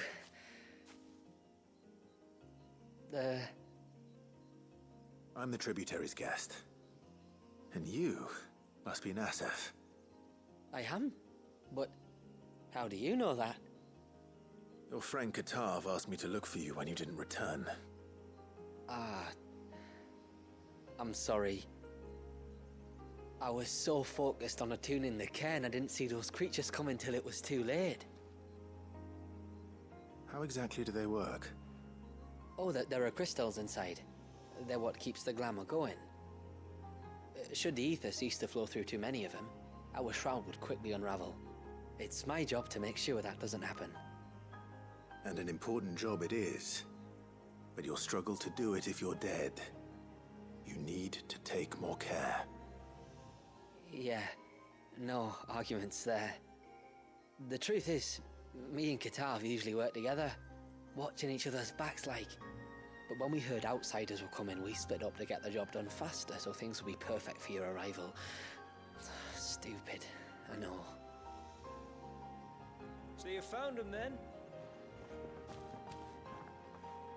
Not before the local fauna did. My arrival seemed to put them off their dinner. Mustn't have been hungry after all. Expect you'll be wanting someone to escort you back to the village then, Nasef. Woods are full of nasties today. When you're next in Haven, be sure to come and see us. You saved my life. It's only right I repay you. If you insist. Take care now.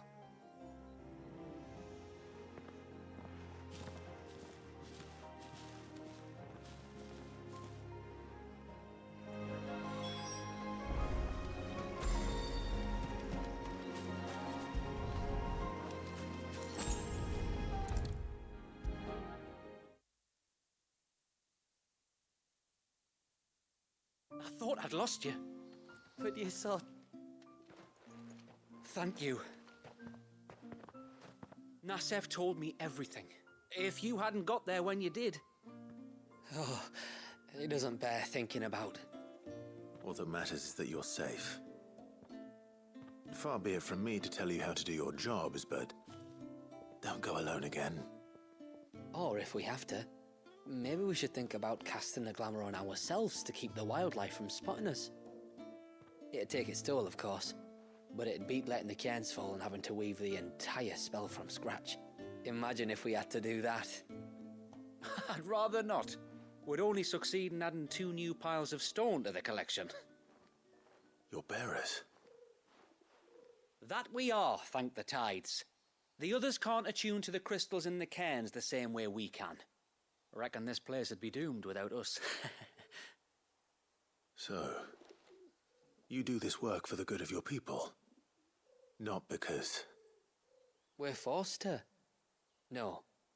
From what I've heard of the way things work on the outside, we were truly blessed that our rain fell here in Mysidia. Our people are few enough as it is. If we started turning on each other, kin against kin, over nothing but a stupid accident of birth, our days would be numbered. They would. Anyway, all's well that ends well, eh? Thanks to you, both of us lived to keep this place hidden another day.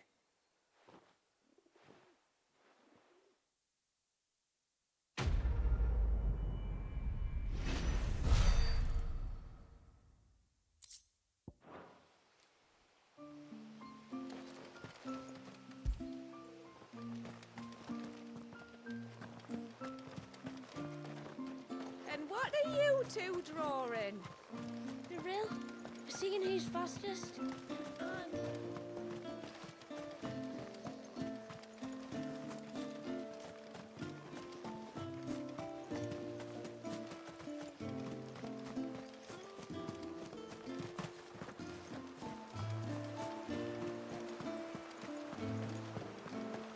No sign of the child.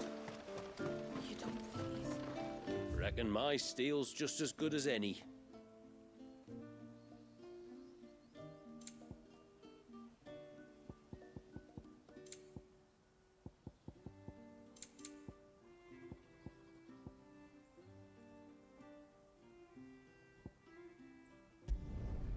There.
When you've decided what you want, just let me know.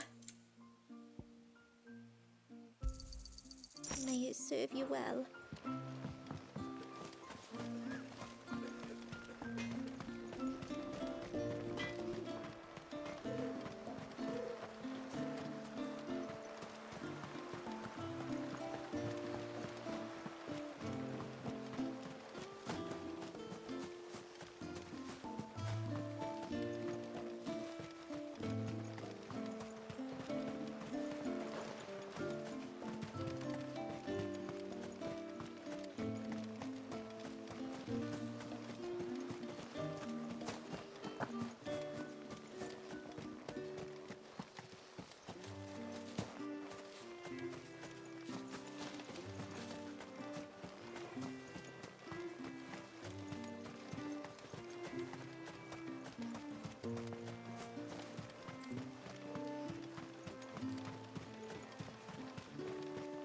And once everyone left me in peace.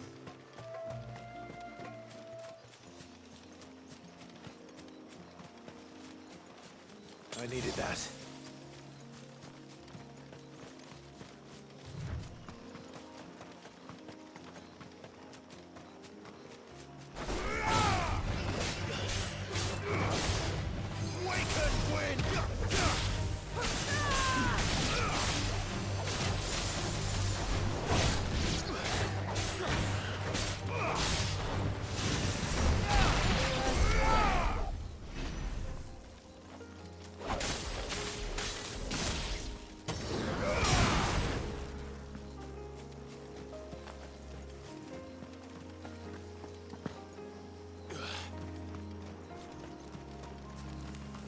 If there's one thing I know about beastmen, is that they love to hide in the dark.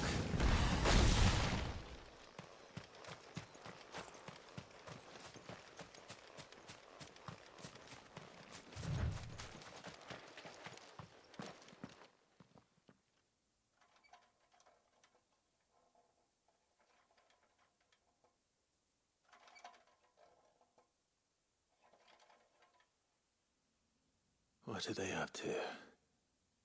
Some sort of ritual.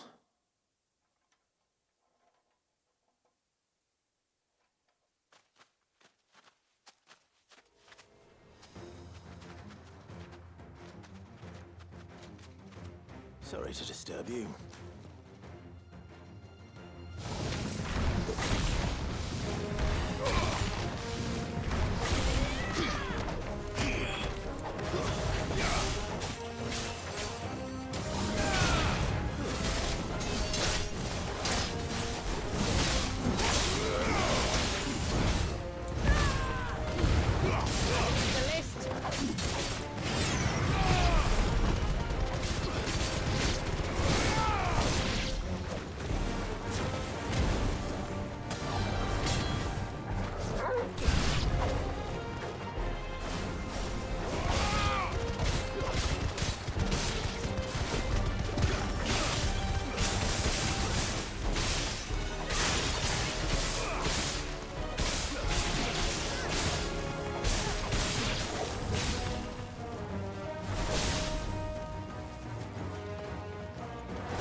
Let's see what's on this altar then.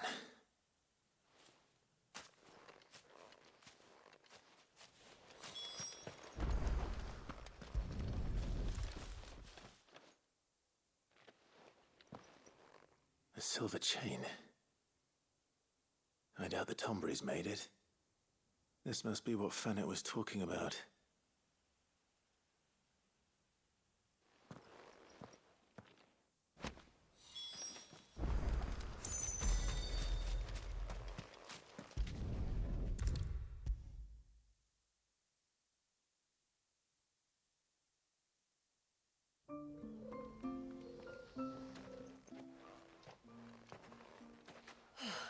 You're back.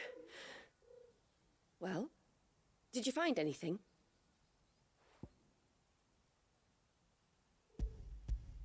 I did.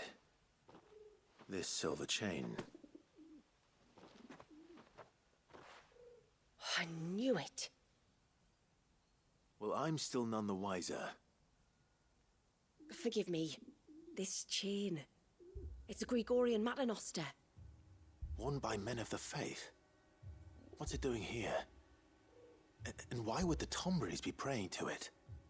To understand that, you need to understand what the Tonberries are. They feed on hatred and suffering.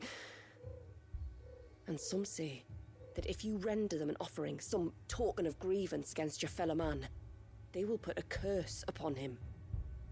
So you think someone's put a Tonberry curse on Thalaos? I can't say for sure. Truth be told, I always assumed it was an old wives' tale. But given his fear of the forest and the presence of the chain on the altar, I don't know what else to think. Does Thalaos have any enemies in the village? Anyone who would nurse such a grudge? No, I believe the one who left the chain at the altar was Thalaos himself. I beg your pardon? But there's more to the tale, you see. It's said that if you attempt to curse a soul that has returned to the sea already, your ire has nowhere to go but back to its source. You're saying he cursed himself? In trying to curse another, aye. When my father was younger, he was one of the few permitted to venture beyond the wall. on trading expeditions.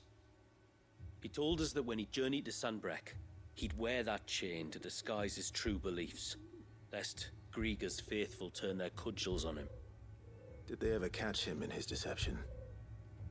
Might that explain the ill will he bears someone? Not that he ever told me. Come now. Let's not waste time speculating about Thalaos' past. We need to focus on the present, and that means finding a way to break the curse. All right. If there's anything I can do to help, let me know. Thank you. I shall. Aye, and thanks for going to all this trouble. Here, it's not much, but I want you to have this. We call it an adder stone. It's a gatherer's charm. Reacts to certain rare minerals we use in crafting. Makes them ring out like a bell, stuff you'd have no chance of spotting otherwise. If you find anything, see that you bring it back to me. I can make you some decent gear with it. If you're interested, like. I am, thank you. And I'll be sure to pay you a visit. Until then, I wish your father a swift recovery.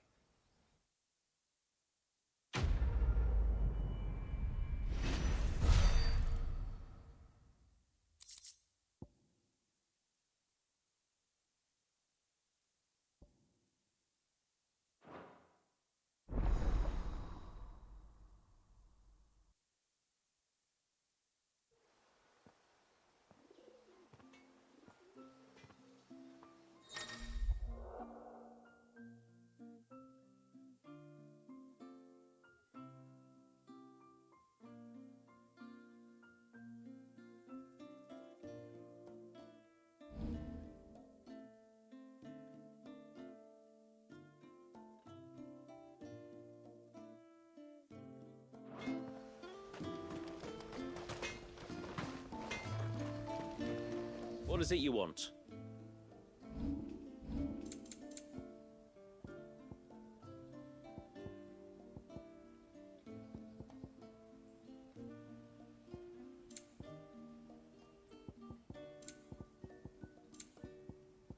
A good tide to you. No sign of the child. You don't think he's...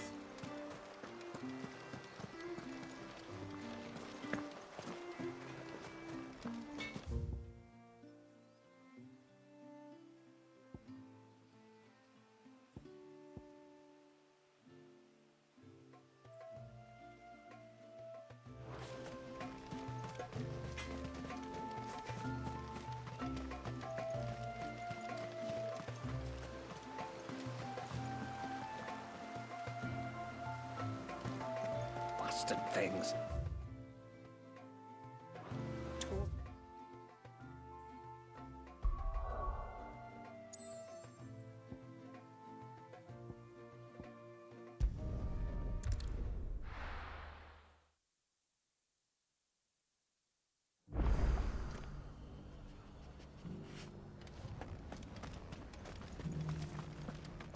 We've got a few rooms going spare now. You want a bed for the night? Speak to Martha. I remember you. You're the one who saved Whiteheart. How's the old girl doing? She's very well. Thank you. Oh, don't thank me. You're the one who saved her. Anyway, what brings you to the rest today? I was hoping to purchase a Mimit gourd. And I thought you might be able to tell me where I could find one. Oh, reckon I could do better than that. Just so happens, I've got a whole cartload of the blasted things. Not a buyer in sight. Really? Aye, you'd be doing me a favor taking a few off my hands before they turn to mush. But just be on the lookout for wild birds, eh? Don't want them chasing after you like they did me. I will. And thank you. Oh, you're very welcome. Any friend of Whiteheart is a friend of mine. And in times like these, friends have got to stick together. We certainly do. Northreach, then. Wouldn't want to keep Anders' father waiting.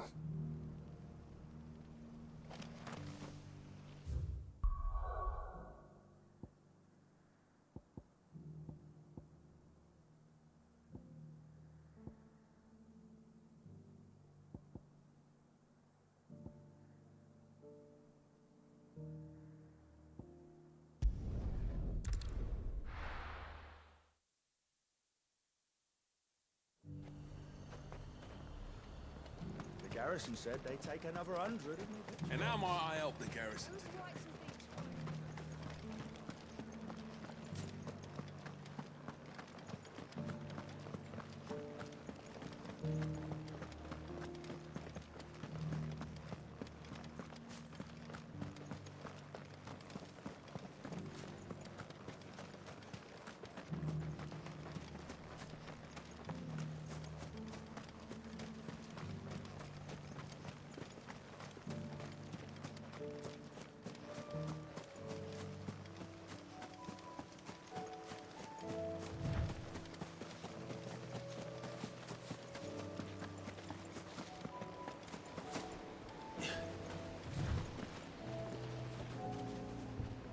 Ah, there you are.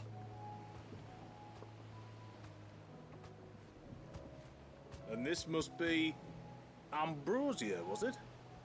Oh, she's a real beauty, isn't she? I have the mimic or two. Here.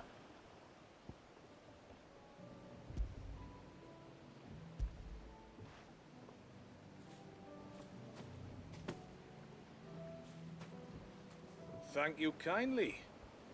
Soon as she's gobbled this up, we'll set sail. We're going to take a little trip across the bay now, Ambrosia. Don't worry. You'll be all right.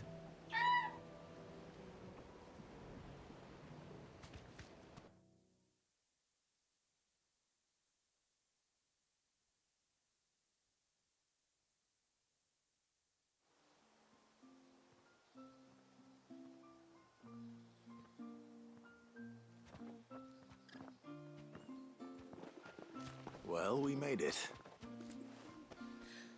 You didn't all?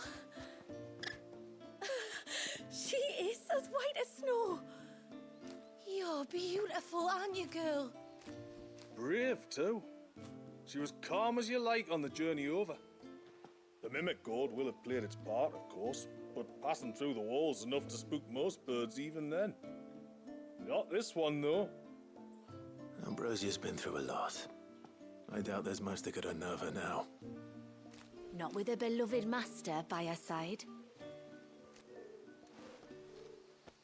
No. It's you who looks after me, isn't it, girl?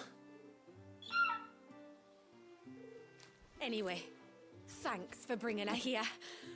I hope I can breed a bird like her someday. And if you and Ambrosia need ferrying back to Northreach, you only need say the word. Thank you. But I think we might explore Mysidia together. What do you say, Ambrosia?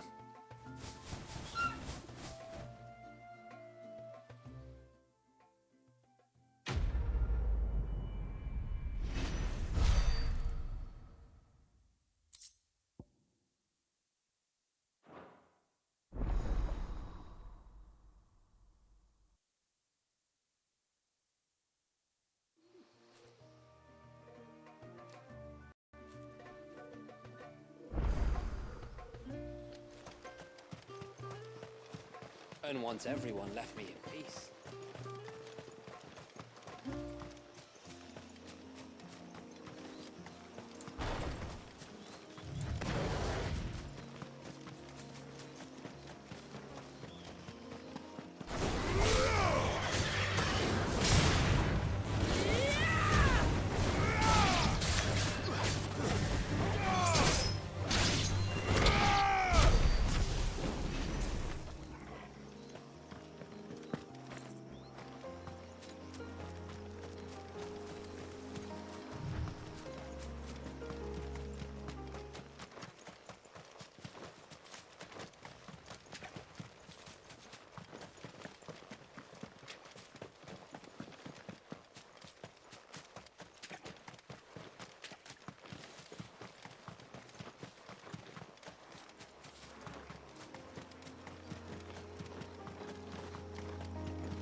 The temple is up there.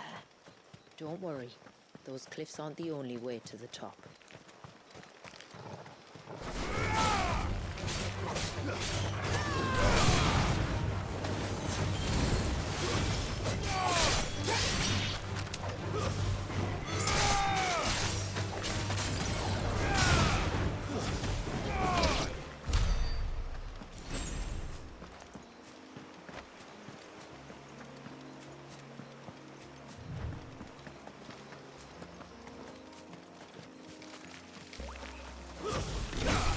Time to fight.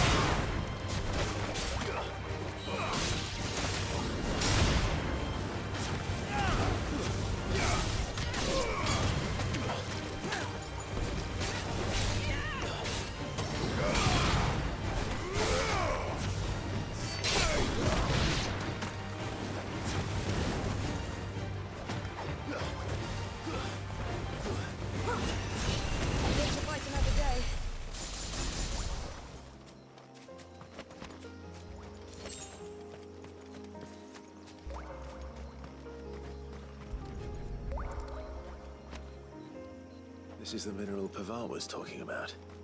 The one that rings out like a bell.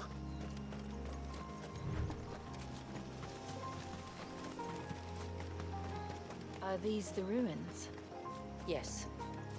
As far as we can tell, they're part of the same complex as the temple itself. To think of all the people who must once have lived here.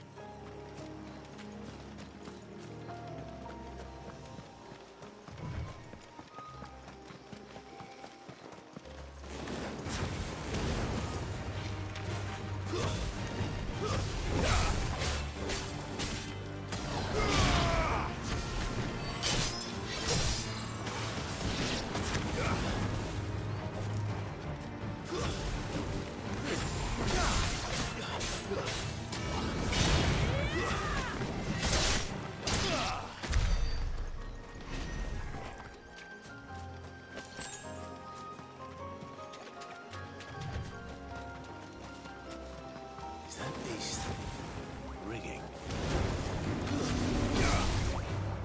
Let's try.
Blacksmith that has an appetite for these things.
These remind me of home.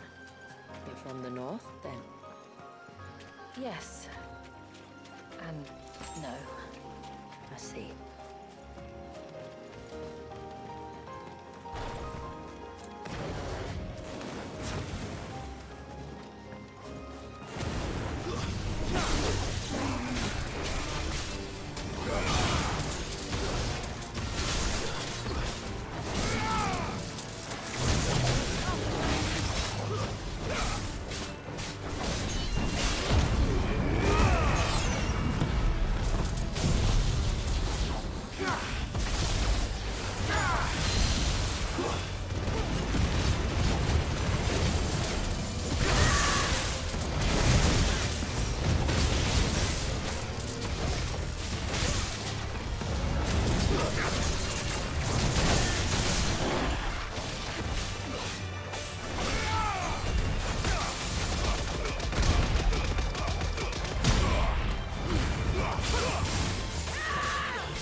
you see that cave up ahead? Whoever lived here carved a flight of stairs into the stone within. A way to the top. And whatever it is that awaits us there.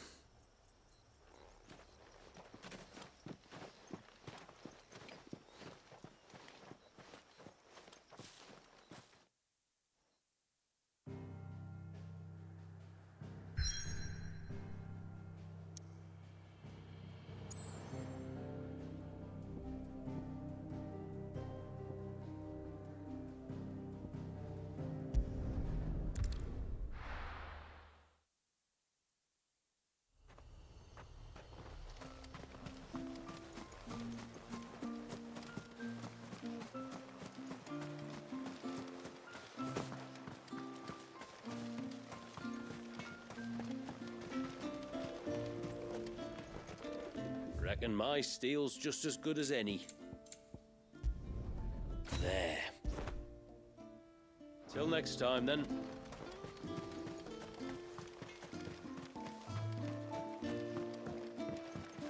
When you've decided what you want, just let me know. Well, if you're sure you need it, here you are.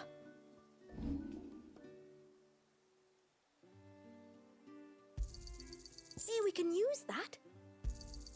Anything else? Hey, we can use that. Anything else? Hey, we can use that. Anything else? This is all we can pay. Hey, we can use that.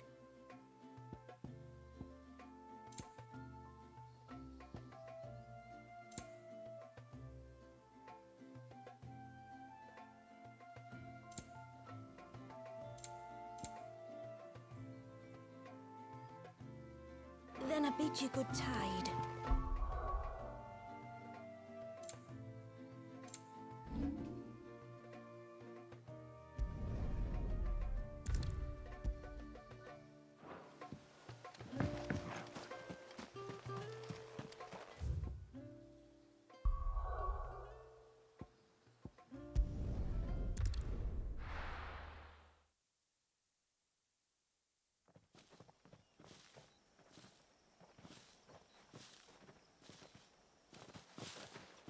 There.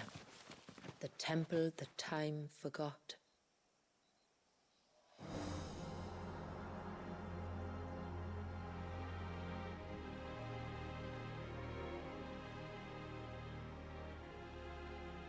And the Varys inside?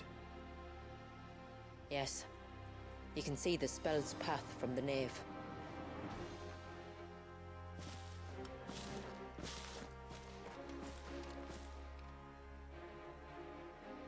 What is it?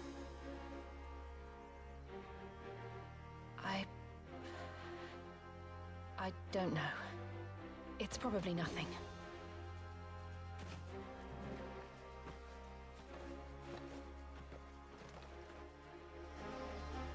Forgive me, but why build the Vare here?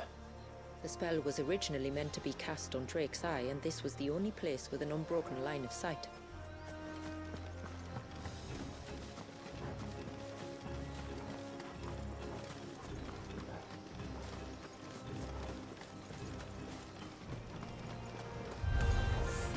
The Tonberries like to leave these ruins on their own. They look none too pleased to see us.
as if they were feeding off our suffering.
Could this be their leader? You're more than welcome to ask.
That could have been worse, I suppose.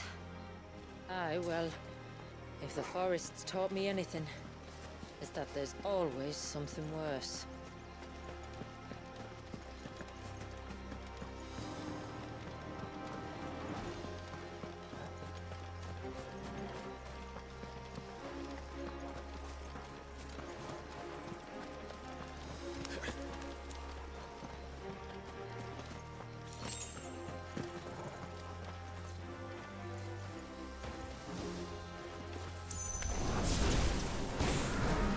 Guess we're all ready.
hurt, Tonberry. Help me, boy.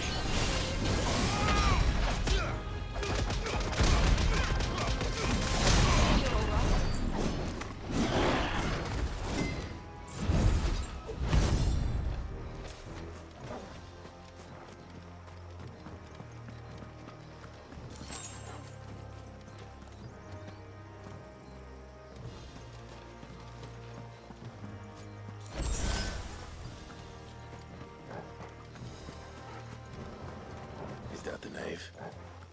Just inside the dome, yes. But it's what's out here that worries me.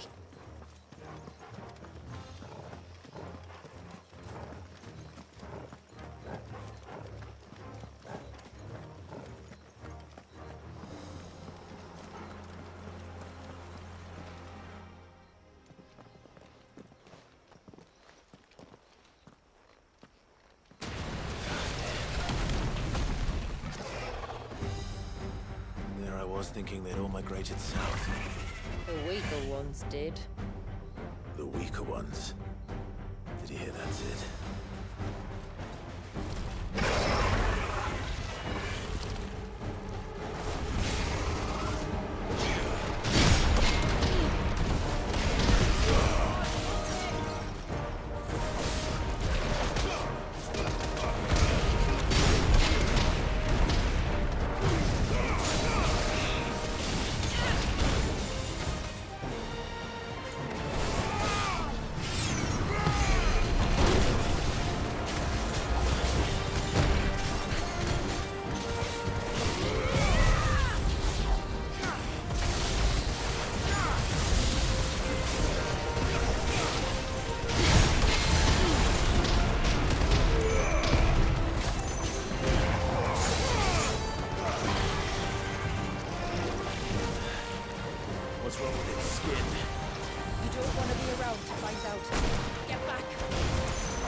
like the surge.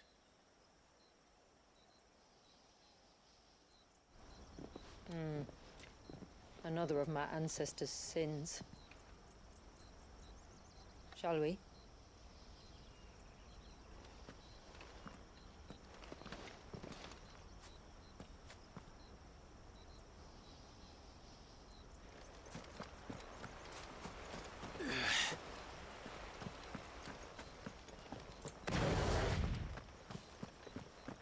The blue veil shows the extent of the spell's reach.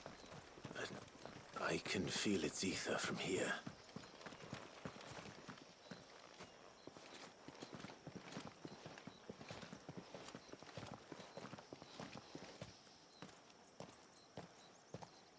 Shula, wait. Before we cross the threshold, I'd like to know a little more about how these magics work. I assume we'll be safe from their influence. We won't grind to a halt, if that's what you mean. The spell only affects the things that were present at the moment it was cast.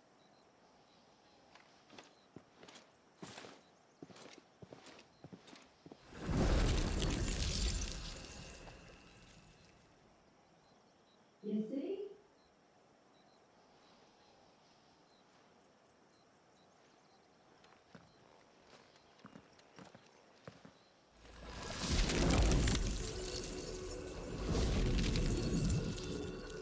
But if we can enter, that means other things can as well. Like the ones we saw on the way here. And worse, probably.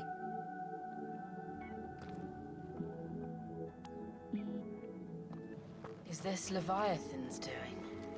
Well, it certainly wasn't ours. When he realized my ancestors were attempting to cast a spell from here, he made to destroy the temple. And almost did by the looks of it.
imagine what this place must have been like before the attack.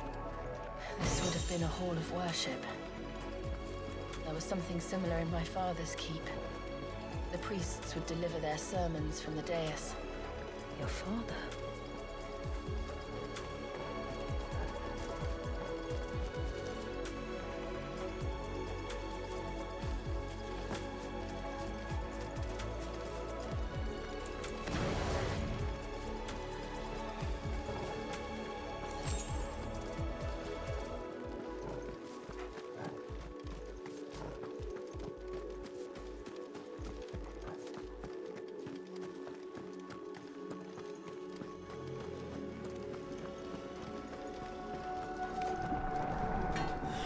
Just let us pass. It's all right. We'll get through this.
last climb, then.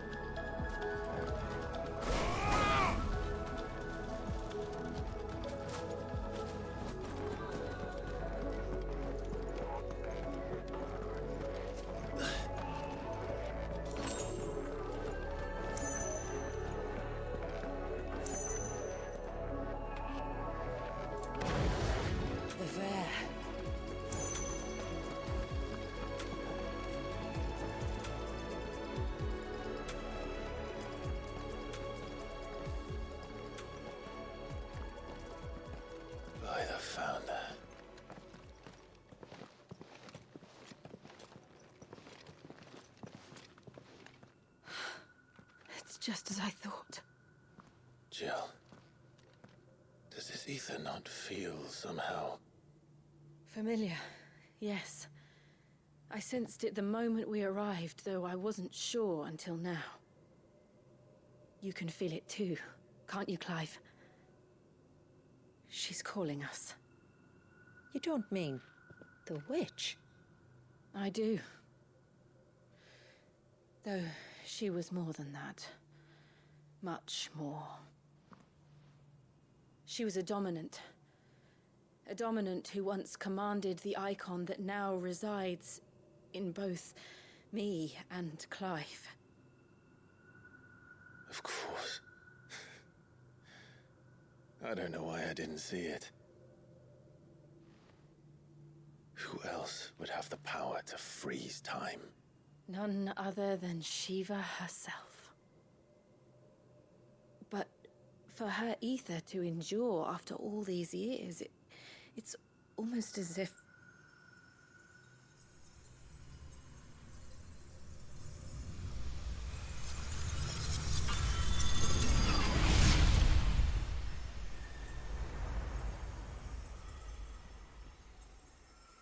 As if she shared it with another, just as Torgal shared in my ice.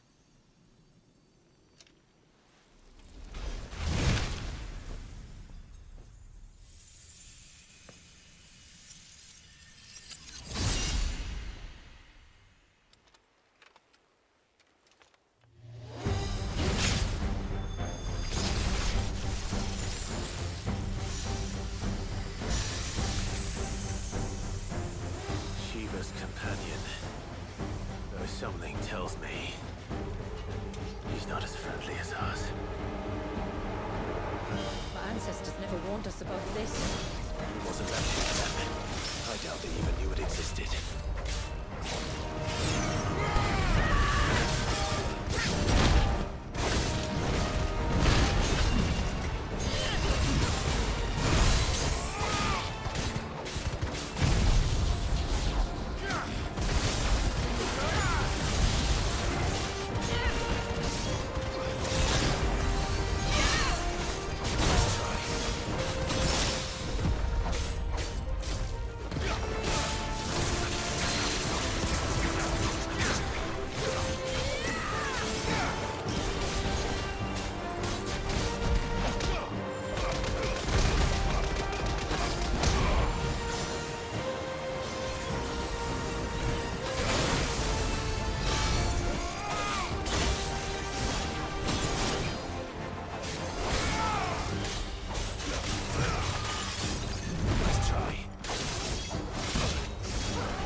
Why won't it yield?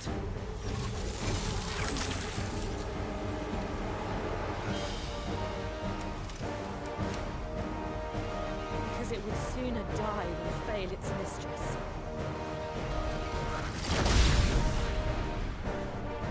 Then it leaves us no choice.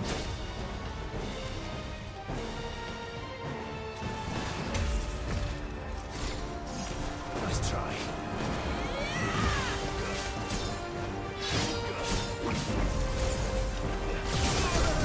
Not good. For it.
Let's destroy it. And put an end to this. Wait. The spell must be weakened, not undone. Isn't that what we came here for? Did you ever stop to wonder what might happen to the tidal surge if I unraveled the whole spell at once? I didn't think so. This is going to require a bit more finesse. From wind and light, water and earth, let the silent palm of mine ice.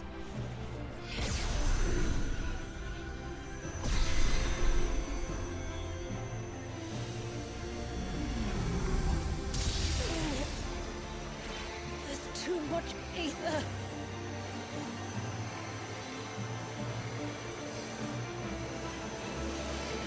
Here. Let me help. Let us help.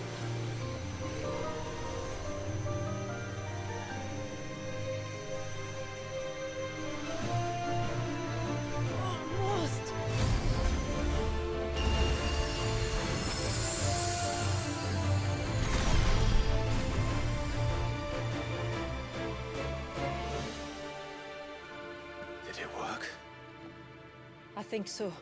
The thread connecting this place to the child should be broken. Meaning Walyas should finally be...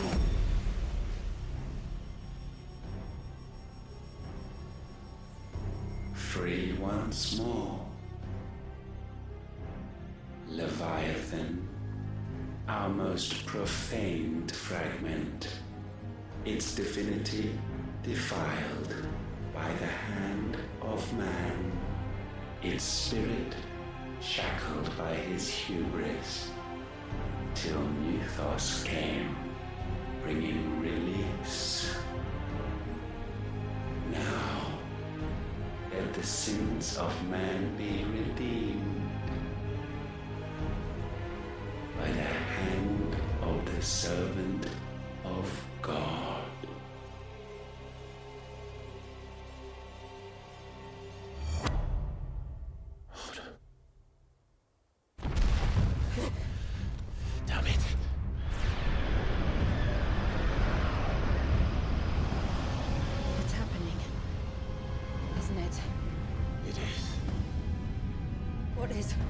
What's going on? Precisely what we feared. Leviathan is out of control. No.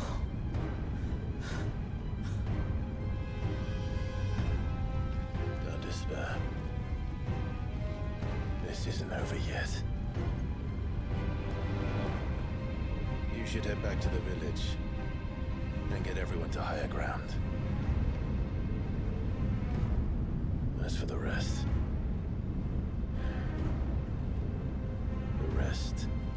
Ifrit will handle.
After 80 years of imprisonment, I'd be angry too.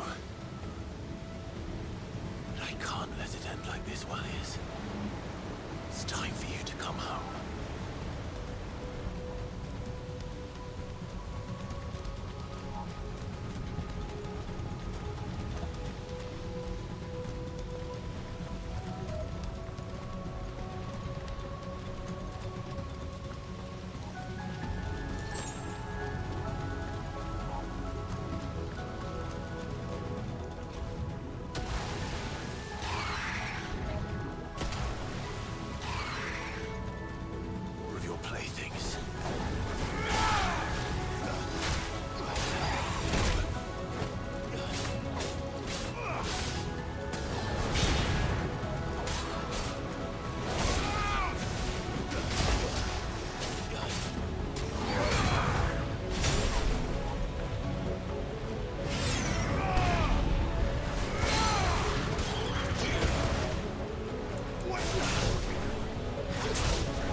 all right.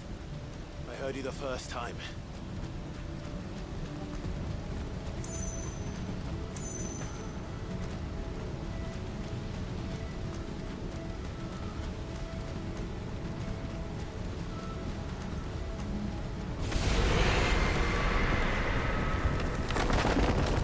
I'm not here to hurt you, Wallius!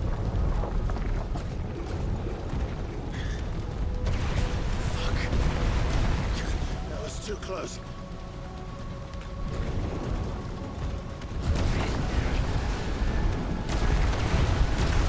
Enough!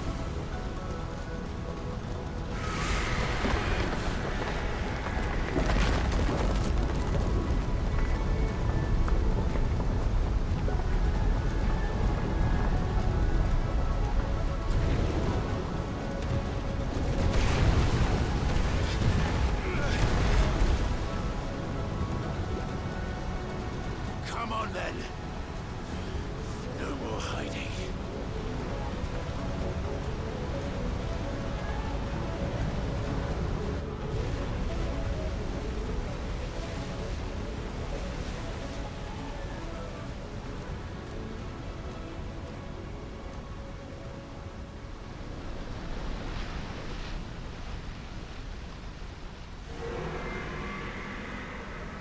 Wallius!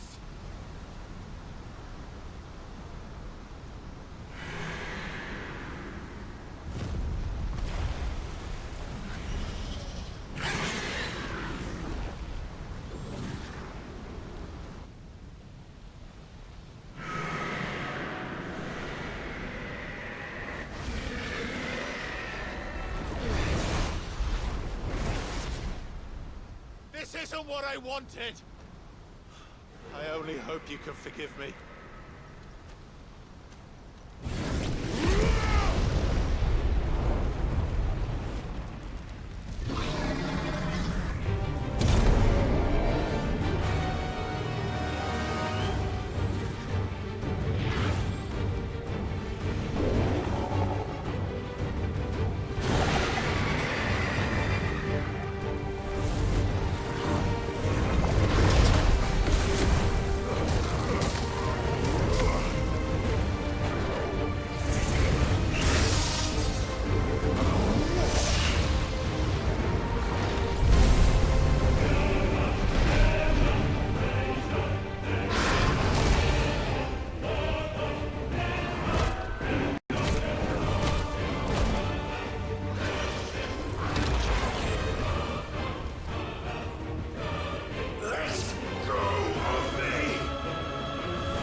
to play.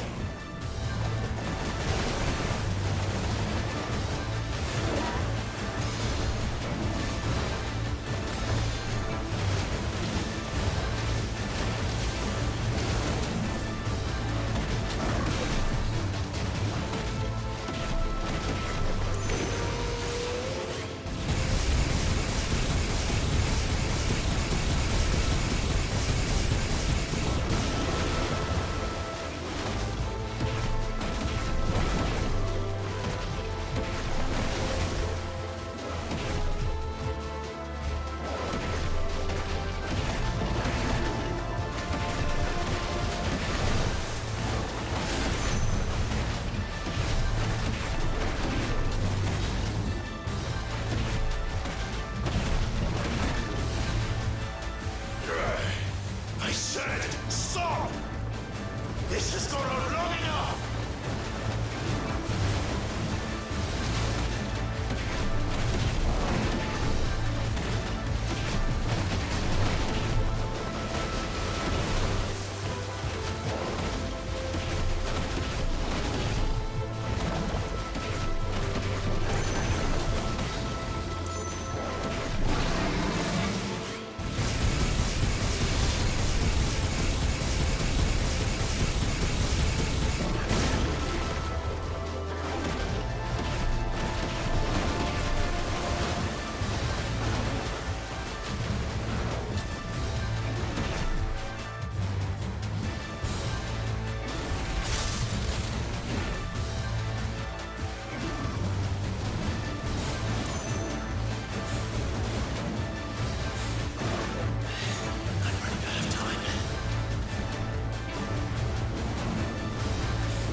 The village.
village.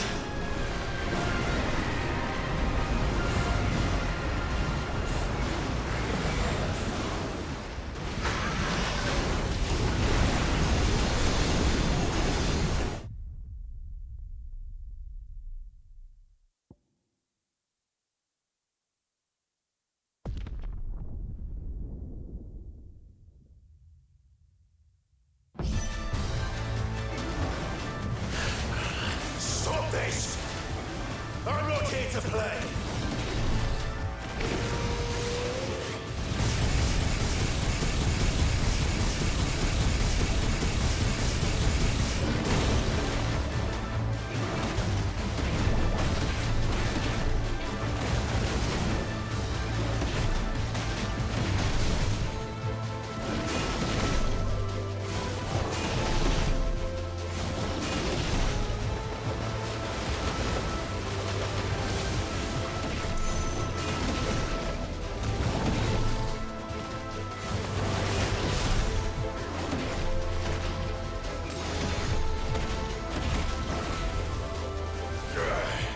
I said, stop!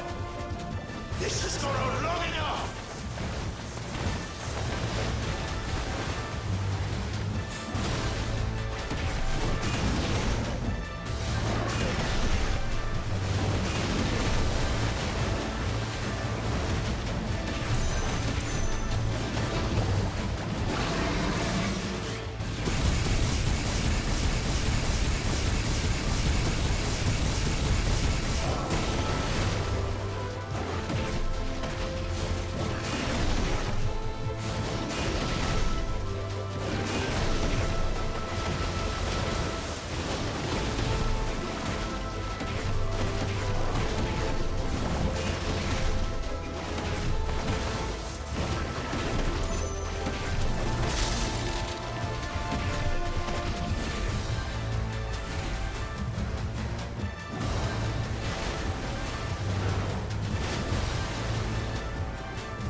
The village.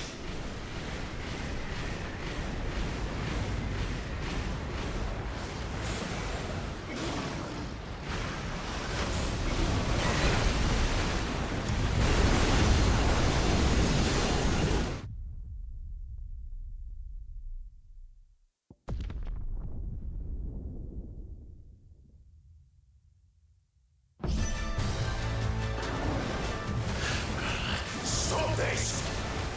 I'm not here to play!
said, stop! This has gone on long enough!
The village.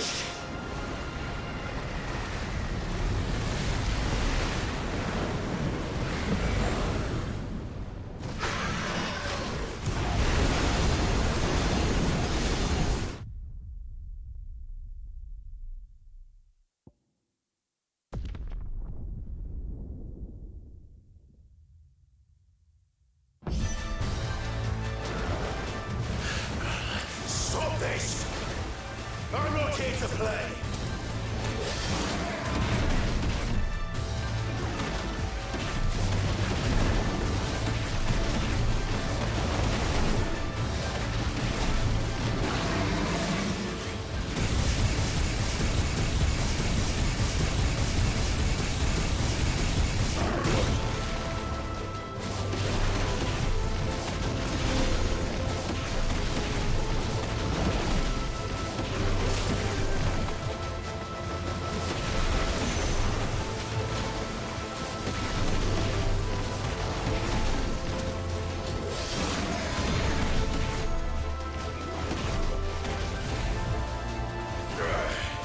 I said, stop!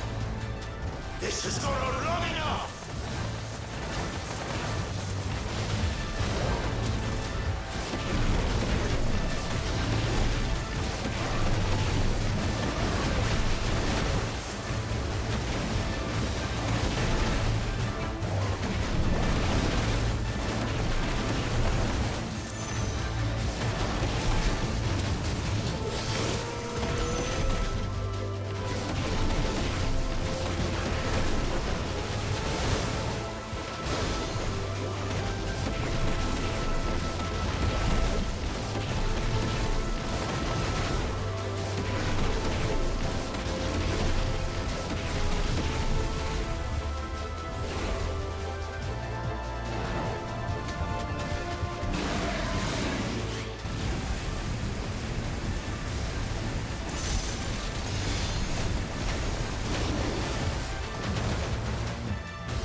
Stop this!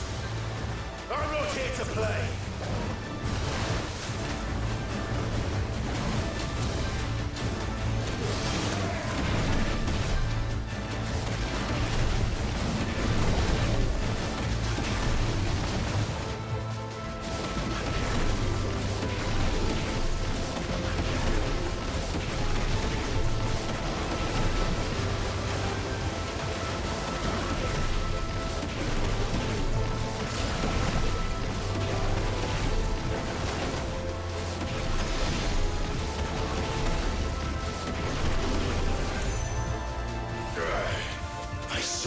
Stop! This has gone on long enough!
The village.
Stop this! I'm not here to play!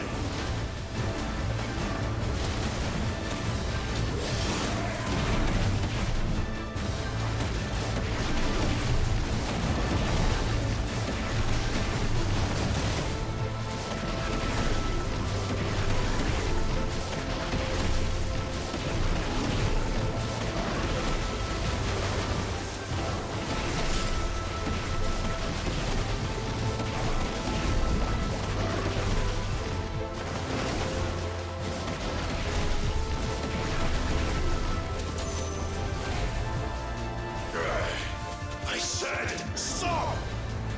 This has gone on long enough!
surprises, aren't you?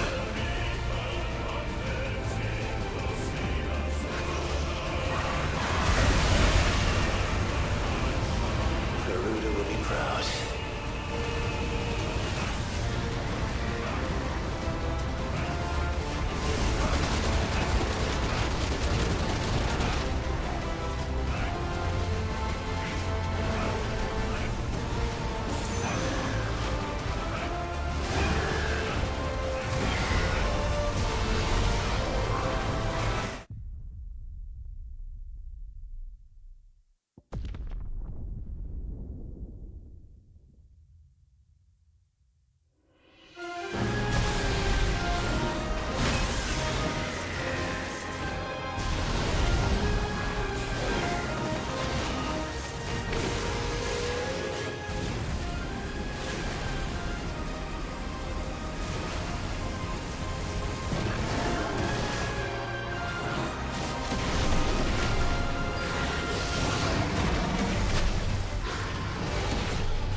a tantrum. Clive! Where is he?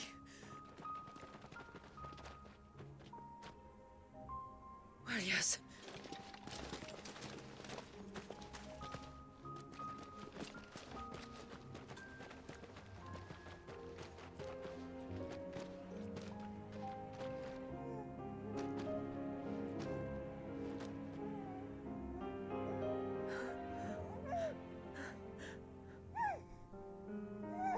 He's adorable.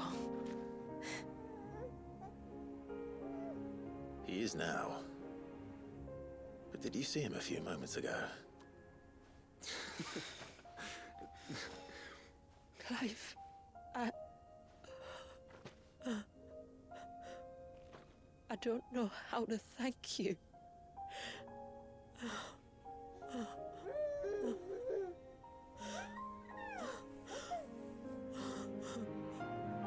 It's all right.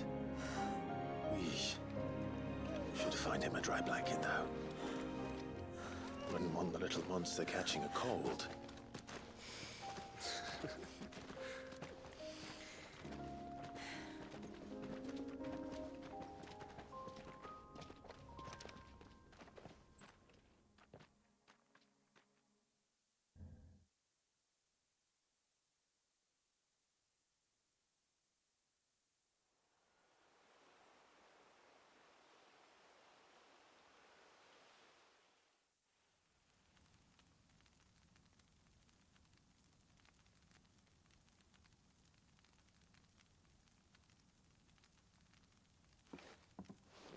There. He's finally asleep. The poor thing had a long day. That makes two of us. So, what happens now? Now? Now, we make things right. How? By providing Walyas what he was denied. A place to learn and grow. A family to love and protect him. So that one day, when the wounds in his heart and mind have finally healed, he might decide for himself how he'd like to live the rest of his life. But until then, I'll stay by his side, come what may. Then he's a lucky boy. And not only because he'll have the best warrior this side of the belt to teach him the battle axe. She'll do her best.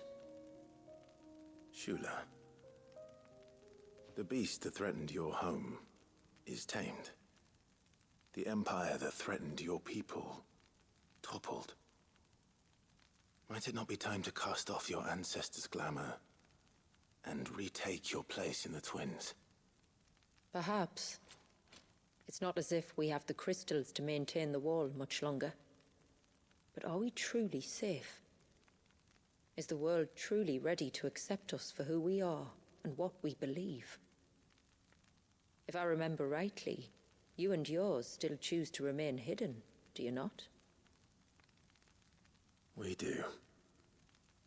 Well, your people will always be welcome in Haven, regardless. As will yours in the hideaway. We're allies now. If there's anything you need from us, supplies, food, equipment, do not hesitate to ask. It's kind of you to offer. But we'll manage, just as we always have. Besides, I suspect you'll be needing everything at your disposal if you're going to save the world.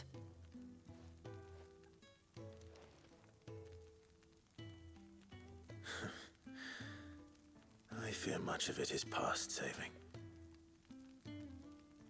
The best we can do is strive to turn what's left into a world where we can all live as equals. A noble endeavor. And there'll be a place in this world for us, will there? For Walyas. For everyone. I swear it. Then we shall be waiting. Until the tides bear you back to shore.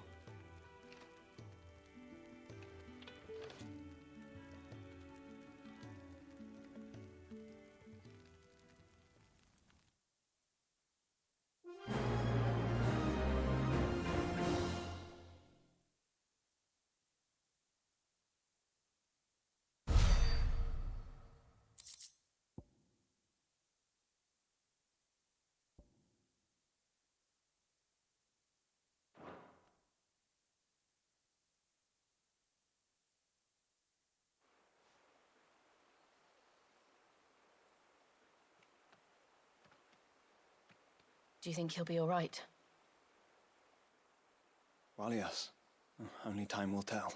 But I can certainly think of worse places to spend one's childhood. The Moats of Water are a fine people, and they will take good care of him.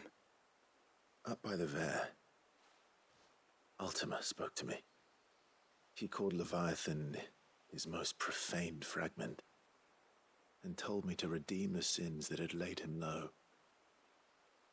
Is that so? The sins of Wallius's ancestors were grave indeed. To force him to prime at so tender an age. And to freeze him in time, that he might never know what it was to live. Yet I doubt either of those crimes was the source of Ultima's displeasure. It was that the Icon's power had been put to another purpose than the one he intended. To him, Leviathan must have seemed an aberration. Could that be why Ultima made no attempt to lead me to him? The fear that this profaned fragment might corrupt his vessel somehow.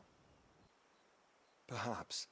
Or perhaps he simply deemed Leviathan surplus to requirements. Having concluded that his vessel might be made to serve his purposes without the full sum of his power. His purposes? There's no escaping them. Even here. Hidden away in Mysidia, the blessing of the crystals proved nothing but a prison. A prison into which Wallius was born, and from which freedom is hard won. If the world doesn't change, if we don't change it, he'll end up suffering the same fate as every dominant who came before him. Then we must change it. That we must. And we shall.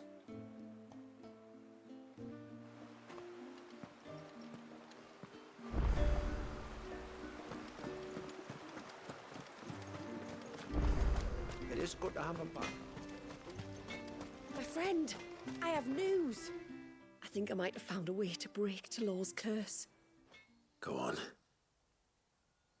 Well, after listening to the village elders and scouring every likely-looking tome in the library, I learned that not all Tonberries are the same little green menaces we know and loathe. Apparently, a chosen few live to incredible ages and grow to many times the size of their counterparts.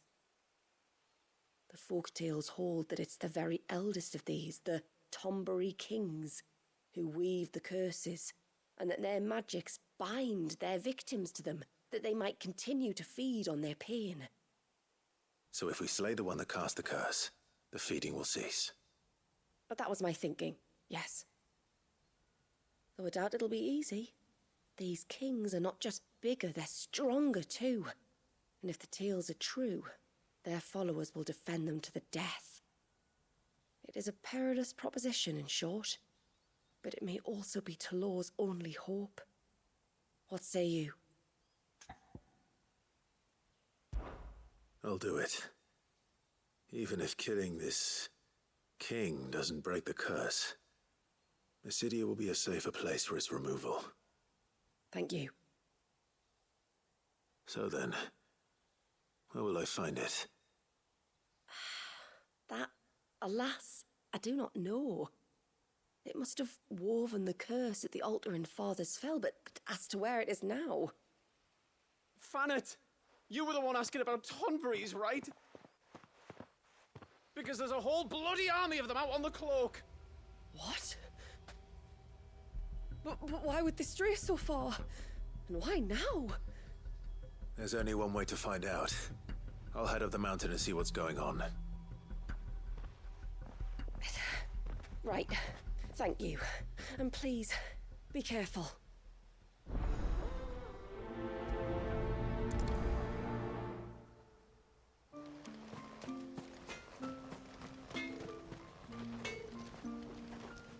Yes?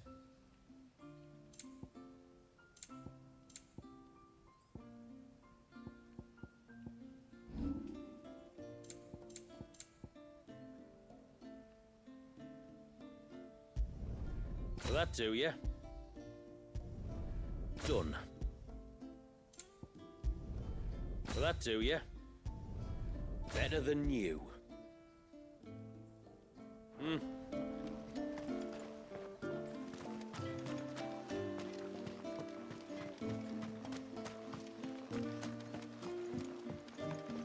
When you've decided what you want, just let me know. Here you are.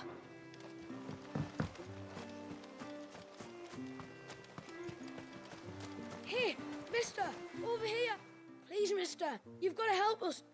The village is in danger, and if someone doesn't do something... you should have seen it! Stop. Take a deep breath and tell me everything. Starting with your name. Sorry, my name's Eirik. When you went up to the Erevalis with Miss Shula, I followed you. You could have been killed. Lady Shula told us you lot were great warriors, so I thought I'd be alright if I stayed close like. But then I lost track of you in the woods, and that's when I saw it. Saw what? A great, big, dripping, drooling monster. Spitting out great spouts of water it was, that were tearing up the ground and cutting down trees. Spouts of water? I don't recall seeing anything like that in the forest. Well, I did, and I don't ever want to see it again. You'll get rid of it, won't you? All right. If this creature is as terrible as you claim, it could well pose a threat to the village. I'll see what I can do. Thanks, mister. It was over by the Swift one that I saw it. Maybe it's still there. Then that's where I'll start my search. But this time, you're going to stay here. Understood? I wouldn't go through those gates for 1,000 gil. Not with that thing out there. Good luck, though.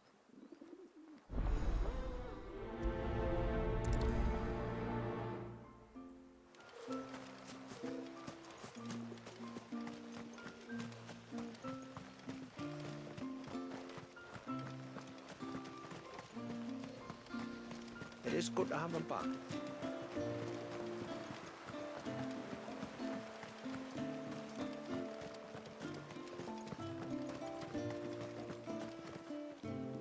My lord, might I have a moment of your time?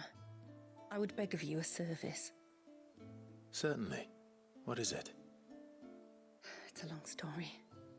But before we get to that, would I be right in thinking Lady Shula told you about the witch from the north? Yes. She said that your ancestors found her here, and that it was she who taught them the spell to stop time. She was like Wallius, you know. A dominant. The Warden of Ice. My great-grandmother suspected as much. She cared for the poor woman when the end was near. And it was she whose duty became to attend her grave. A duty that was passed down to me. I see. And the service you would beg of me? Well, until recently, the path to the grave had long been blocked by a fallen tree. But when our woodsmen finally found time to move it, we quickly realized it might have been better had they not. On trying to clear the rest of the path, you see, we discovered that a flock of bloodthirsty beasts had claimed the cliffs beyond. None of us was a match for them.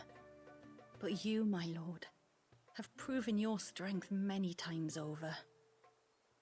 Would you drive them away for us? Of course. I'll see the path is made safe. Thank you, my lord. The grave is in a place called Witch Drop.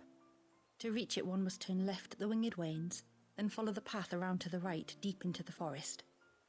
Why so far from Haven? It was where she lived. When our ancestors first came to Mysidia, they found her there, in an old abandoned village, and it was her heartfelt wish to return there in death. So when she passed away, my great-grandmother had a stone erected for her on the cliffs overlooking the place she once called home. How thoughtful. Well then, no time like the present. Left at the ships, then round to the right, you said. Just so. Thank you once again, my lord. I will join you at the grave anon.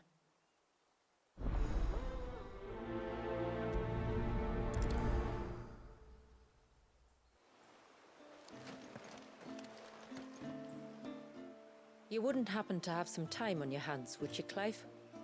Only I was wondering if you might help me with something else. Don't tell me. Another unruly dominant. Not quite, but a dangerous foe nonetheless. It promises to be quite a hunt. Care to join me? All right. Tell me about our quarry. A fiendish, cold-blooded beast known as a Givra. Normally, we leave such animals well alone, and for good reason. But I have an even better reason to want its tongue. Its tongue? If you'll permit me, tributary, I can explain. Certainly, Yamila. It's been over a week since me sister gave birth to her first child, yet she still isn't back on her feet. We've tried everything to restore her spirits. Physics and nostrums, the laying on of hands and of leeches, but all to no avail. The healers tell me there's only one hope left. A broth as potent as its ingredients are perilous to procure. It isn't only Yamila's sister who stands to benefit from this, by the way. There's her baby to think of. And Walias, too. She'd agreed to be his wet nurse, you see. I'd be glad to help. Thank you. Our hunters have no shortage of skill, but this task calls for more than that. And it won't be achieved through weight of numbers either. The Givra is as wary a foe as it is a deadly one. 2 hunters might catch it unawares, but any more than that, and it would pick up our scent a league away. Then it is decided. The 2 of you will go, while Jill and I occupy ourselves here. Perhaps we might help prepare the broth. That would be most kind of you. Come then, Clive. The river of time flows fast, and so must we. There's a Givra that has claimed the ruins at the foot of the mountain as its hunting ground. But as I say, they are wary creatures. We'll need suitable bait to draw it out. The flesh of a forest ibex should suffice. To the forest, then.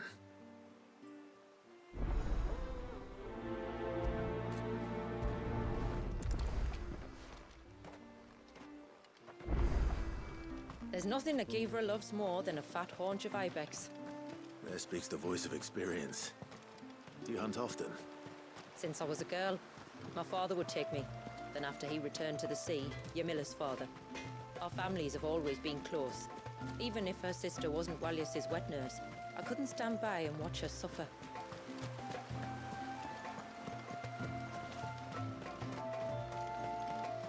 Where was the cane you saw fluttering again?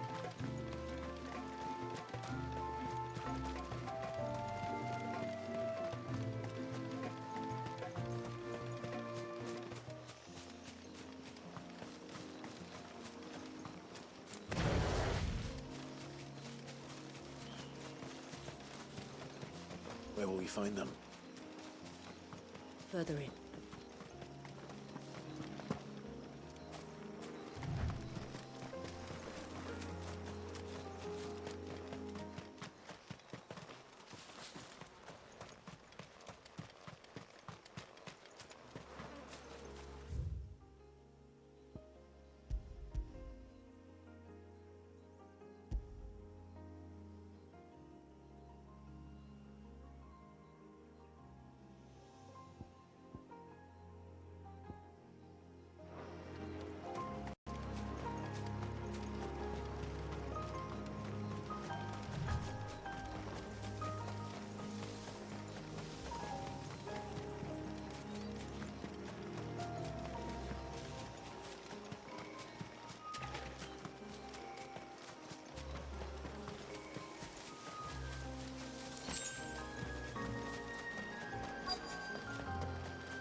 These will do nicely.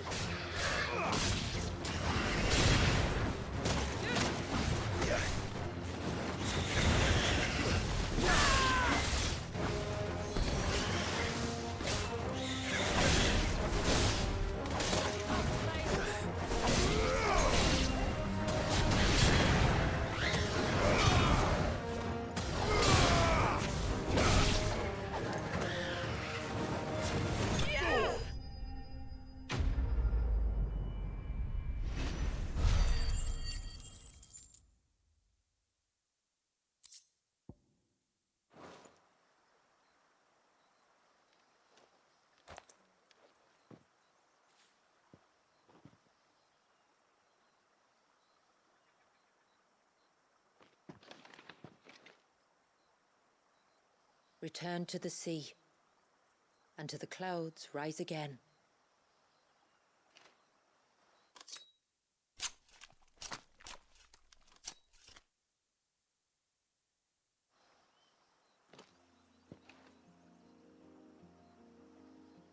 We have our bait then. What next? Next, we pay a visit to the Dark Gate to pick some local weed. It'll help disguise our scent.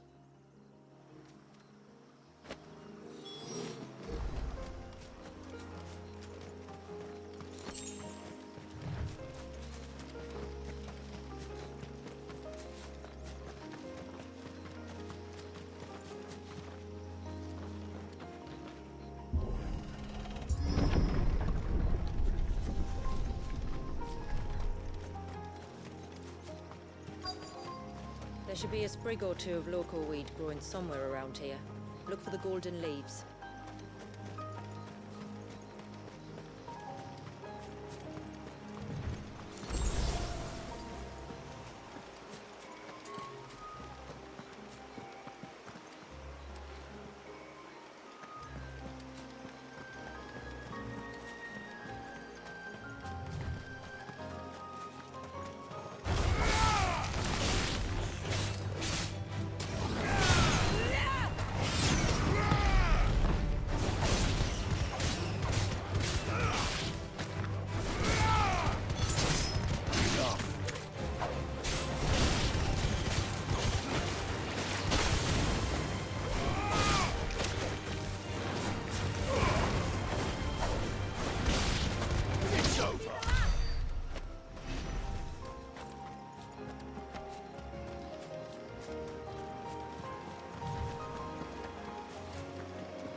Is this it? Aye, that's the stuff. Crush the leaves between your fingertips and rub them on your clothes. If you insist.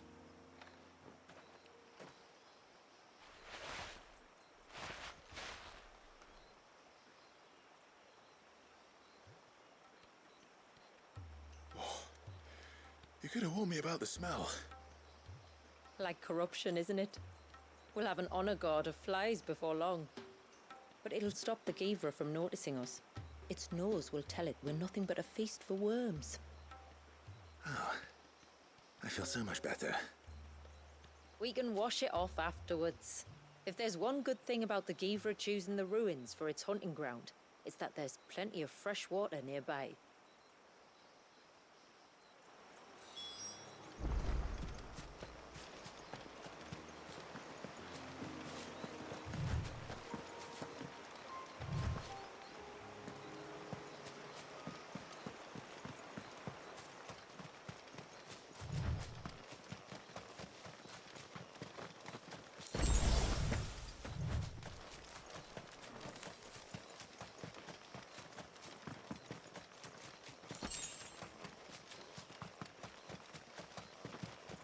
Where should we lay the bait? Givras are creatures of habit. Look for some sign of its passing. It's sure to return to the same place sooner or later.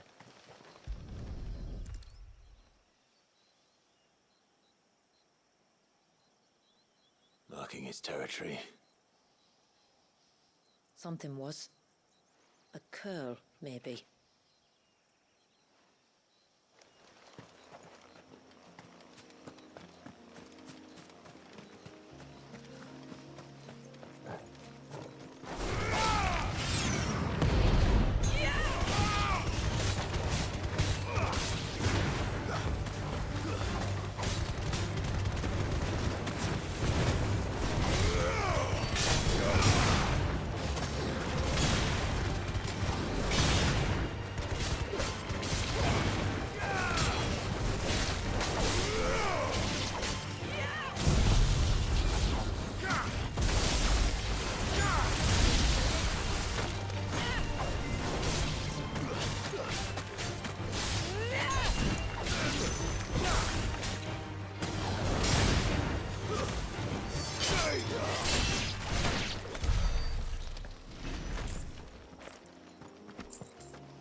These look like a predator's tracks.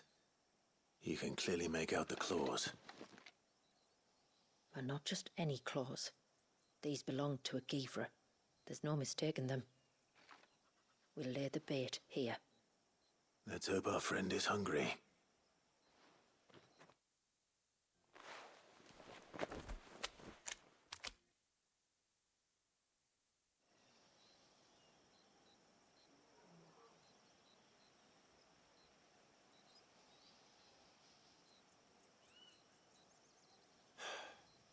Still no sign. Patience, Clive. Hunting's not something you can rush. Have you stalked these beasts before? Once. Givras are fast, so the job called for a bearer. But even with my knack, it was a close-run thing. Not many leaders would take such risks for their people. Says the man who battled an icon to save a boy he barely knew. It is the way of the moats of water to use what gifts we've been given for the good of all. And I gather it's your way too. It was Sid, the man whose name I bear. He fought for his people and their future with every fiber of his being. And I'm just following in his footsteps. In many ways, you remind me of him. Me? You're confusing daring with desperation. Quiet. Something's coming.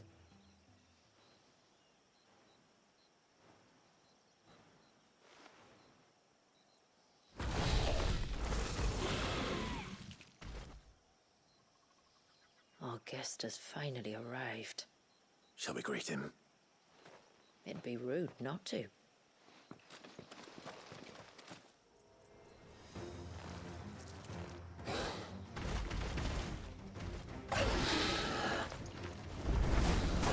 Don't let it escape.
You weren't exaggerating when you said they were dangerous.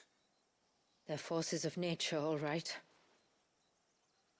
And with this one's passing, the river of life has calmed.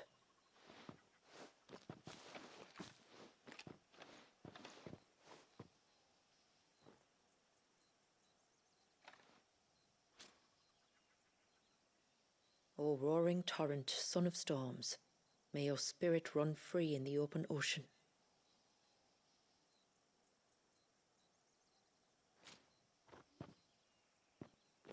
This flesh I claim, that your gifts might rain down upon us this day, and our river flow in spate once more.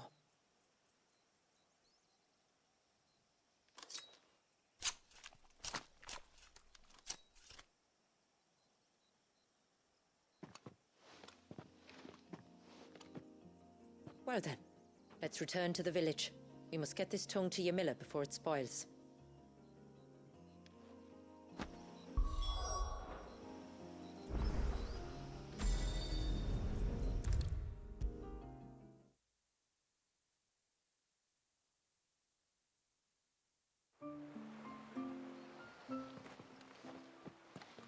Tributary, my lord. Did all proceed as planned? It did.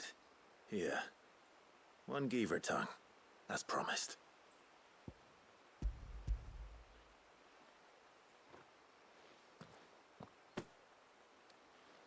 Oh, thank you. I shall add it to the broth at once. By your leave, tributary. If there is anything else that we can do to help, you need only ask. No, no. You've already done more for my family than I can ever repay.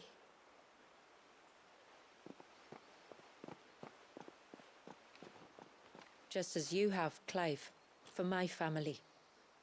I only regret that I have nothing to offer you in return but my gratitude. It's more than enough. Besides, I'm no less grateful to you. For what? For welcoming my friends and I into your midst. For showing us how your people live. For reminding me that the world we strive to create, where bearers can live alongside their fellow men in peace and comfort, is no mere fantasy. I'd hardly call it comfort. Every day is a struggle. Though we do at least struggle together, it's true. As must we all. I only ask that you remember the cost of using your gifts as a bearer. I know that you feel it's your duty to do whatever you can to help your people. But you have a child to think about now. And Wallis has lost enough. I shall bear that in mind. That's all I ask. Oh, and if there is anything else that we can do to help, well, you know. Thank you. Truly.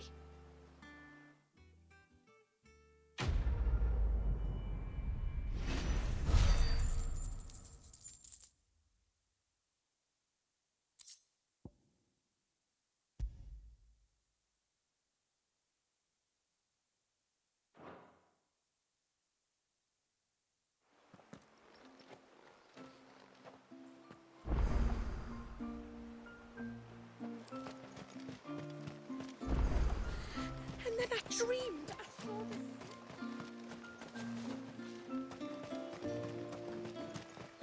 I heard the tributary can fell an ibex from a hood.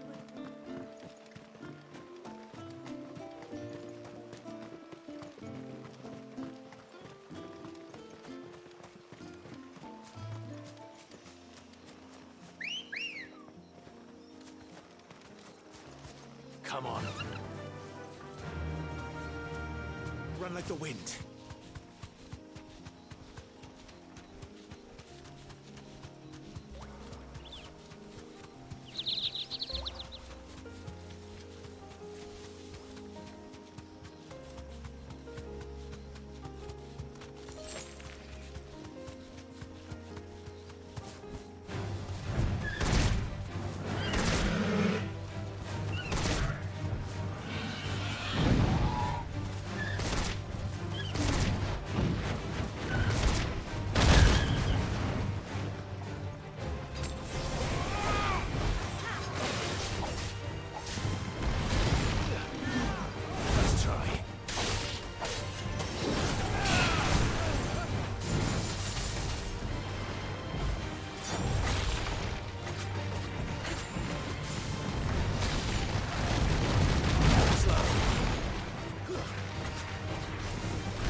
safe.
Is that the hunter?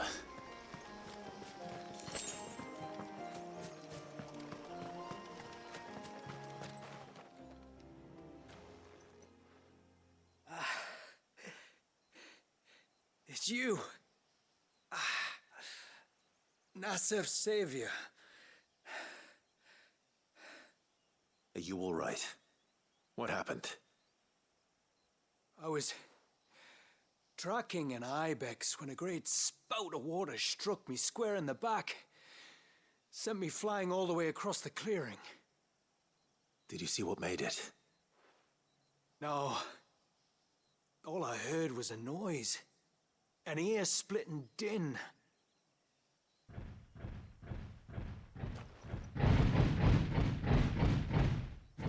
Might this be the culprit?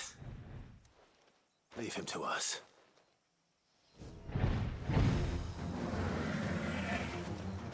You've caused enough trouble.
Torgal.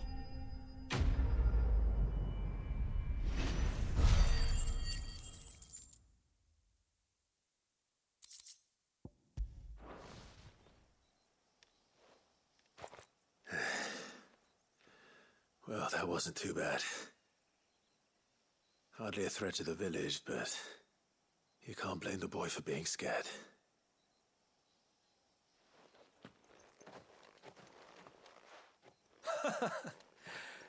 You made that look a lot easier than it was. Do you think that was the beast which attacked you? That thing? Not a chance. Would have heard it coming a league away.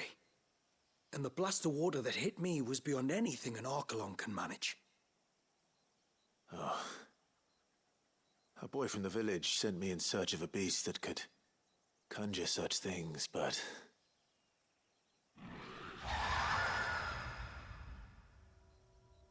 That's it. That's the noise I heard. Sounded like it came from the ruins. I'll go. You head back to Haven and see a healer.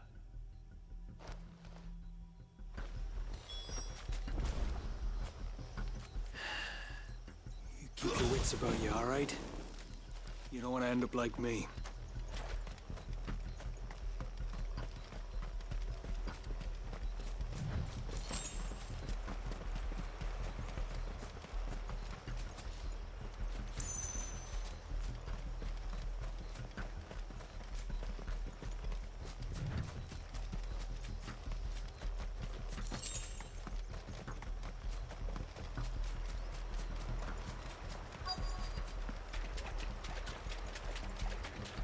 What do we have here?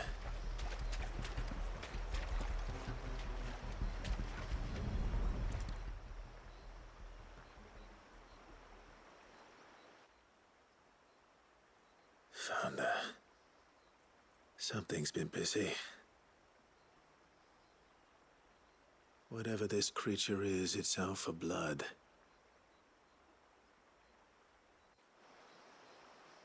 But it's not having ours. Stay close, Torgal. Where are you?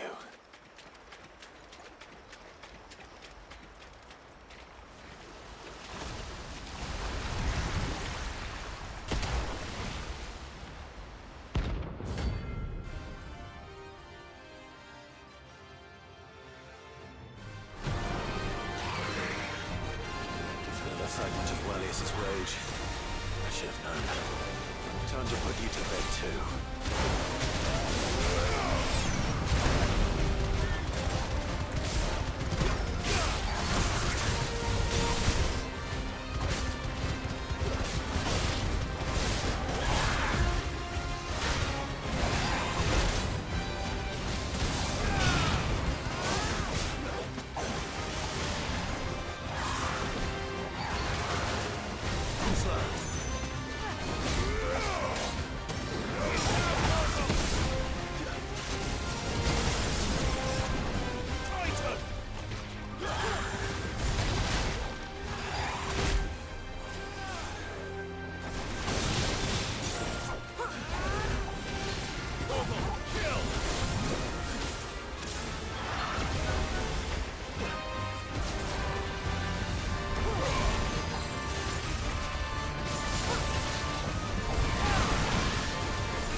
Fingers crossed that's the last of them.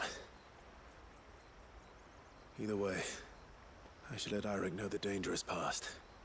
For now, at least.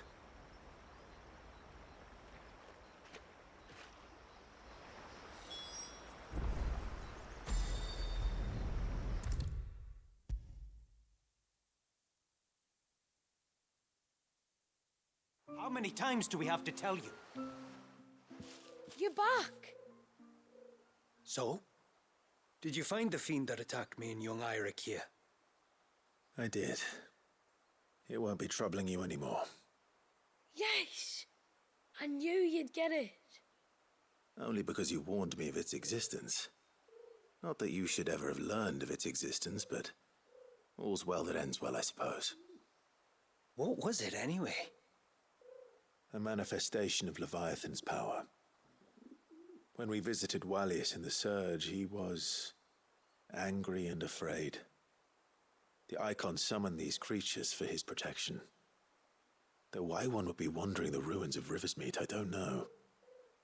Maybe it was looking for his mum. That's where she died, isn't it? The Falls. The Falls?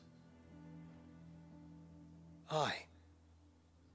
When they took her baby, she threw herself off the top.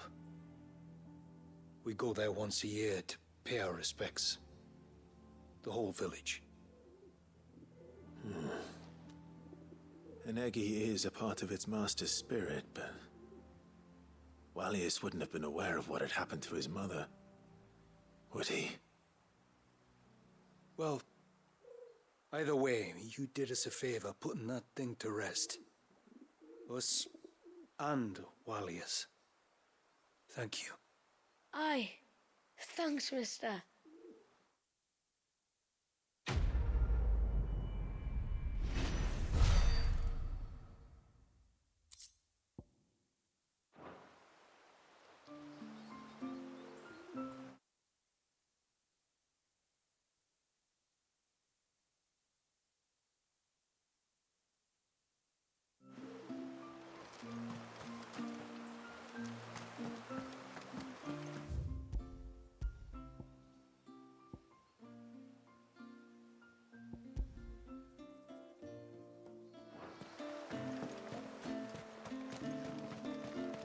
Where was the cane you saw flickering again?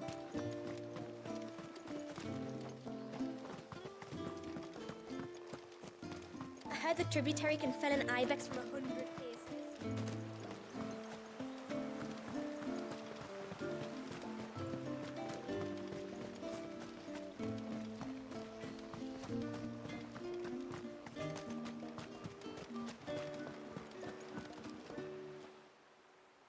No, it has to be him.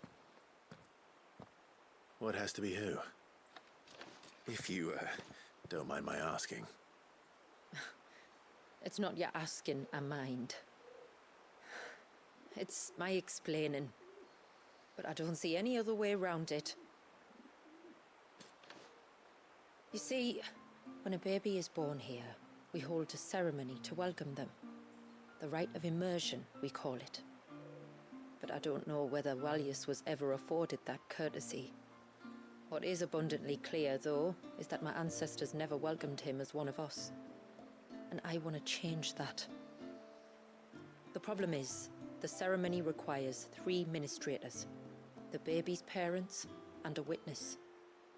As tributary, the role of witness would normally fall to me, but being Wallius's closest living relative, I must play the role of mother.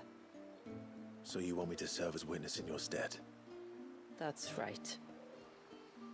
A witness must be a trusty guardian, ready to steer the child through the stormy waters of life and on to tranquility. Which is why I thought of you.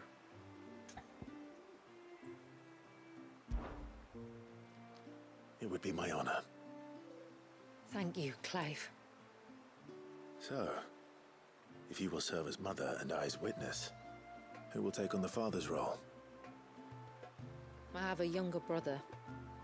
He should be making ready for the rite as we speak, though whether he is or not. Let me introduce you. Please do. If he's anything like his sister, I'm sure we'll get on famously. I'll bid him come to the Witten Hall. Will you wait for us there? Gladly.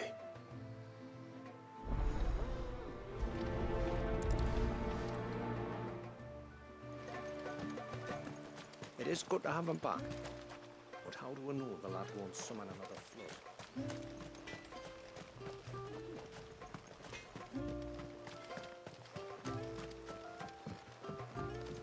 When you've decided what you want, just let me know. May it serve you well. Here you are. May it serve you well.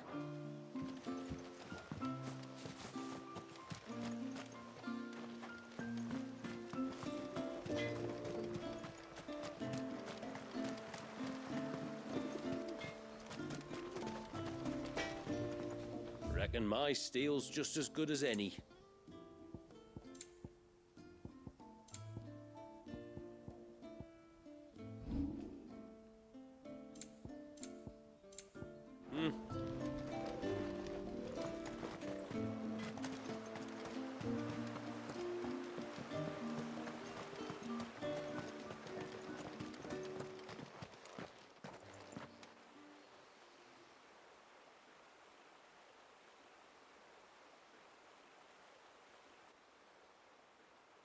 Clive, my brother. If it isn't my old mate Sid! You? So you do remember me, even stripped of my cunning disguise? I'm touched. You two know each other? My friends and I crossed paths with your brother on our hunt for the Dusk Crystals, during which we saved his life. 3 times, was it? 3, 4, who's counting? All I know is when Shula mentioned she'd called in Sid the Outlaw to help young Walyas, I could be sure that the little rascal was in safe hands. I mean, having seen you in action back at the tower, I know exactly what you're capable of. So the mercenary you met in the Sage Spire, that was Clive. And he saved your life? That's a rather different story from the one you told me. And a far likelier one at that. It would appear my family owe you twice over. Whether they admit it or not. Honestly, Fammy, would it kill you to tell the truth once in a while? What? I said sorry, didn't I? How about we save the, recriminations until after the ceremony, eh? Speaking of which, what does this ceremony involve exactly? It's simple, really. We each say a short prayer and anoint the child's head with holy water. Nothing too onerous, then? Not about the rite itself, no. But it does call for some preparation. One of the witness's responsibilities is to collect the holy water, you see. 3 phials for the 3 ministrators, each taken from a particular place. Don't worry, though. It's not as if you have to go alone. I can show you the way. I'd appreciate that. Famiel, you stay here and ready the Witten Hall. Leave it to me. If there's anything Jill and I can do to assist you... We'd be glad to help. Thank you both.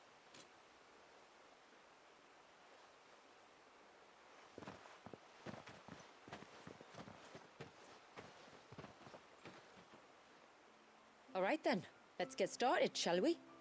There are 3 types of holy water that we must collect. The water of the mountain, of the river, and of the sea. We take the water of the mountain from the spring atop Maiden's March. The water of the river from the course that flows through the ruins of Riversmeet. And the water of the sea from the shallows of Tailwind Bay. Here are the phials we'll be using in the ceremony.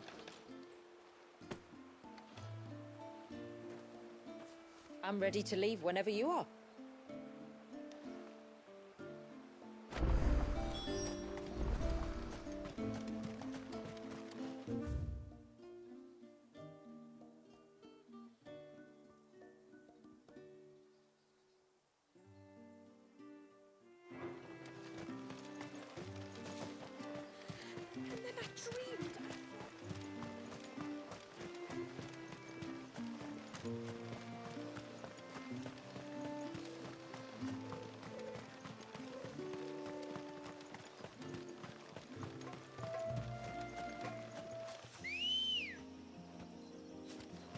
Good girl.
Stay back!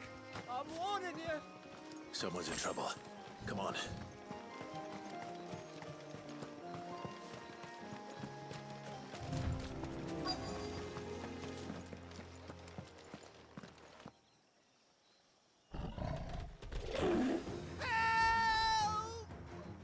Help?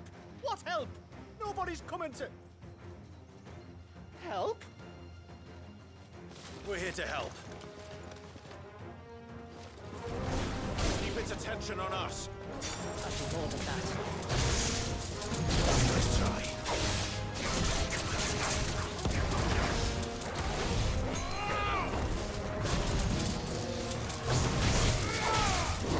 Nice try.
slow.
Is anyone hurt?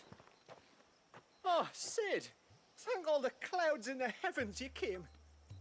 You saved us. Again! Would you two care to explain what you're doing up here? The chief sent us to fetch incense for the ceremony. So the Witten Hall smells nice. For the little Ben. You mean to tell me you braved this den of deadly beasts for some tree sap? You don't have to do everything he says, you know. Or if you must, at least have the good sense to ask one of our hunters to accompany you. We're sorry. It's fine. Just go back to the village before you get yourselves into any more trouble. Right you are. Oh, and thanks and that.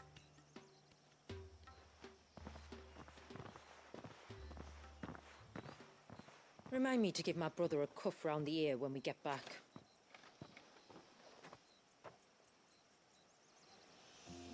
Right then. Let's collect this water, shall we?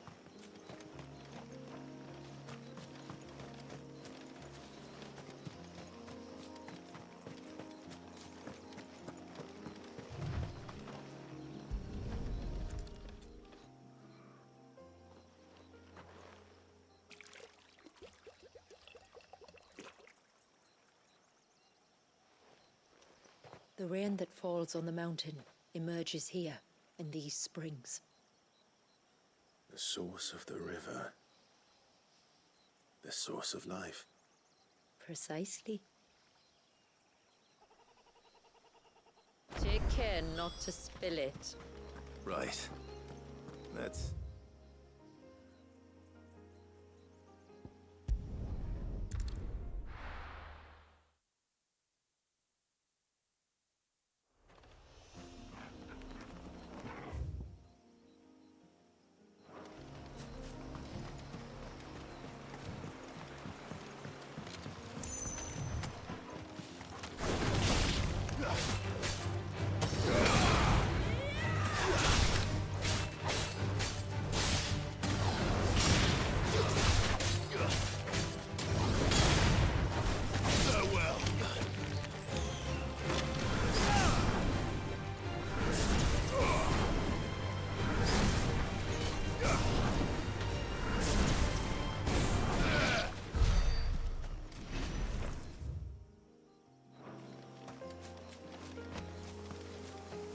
This should be the path to Witchdrop.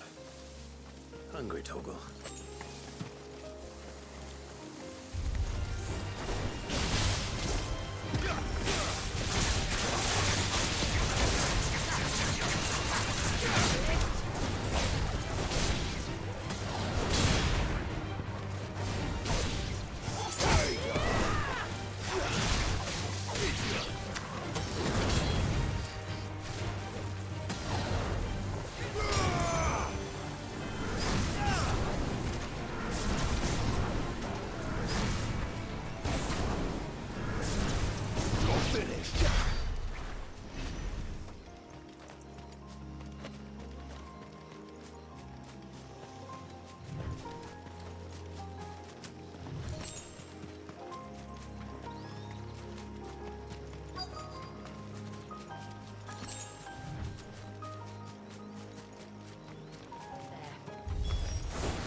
Here's our welcoming party.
Looks like that's the last of them.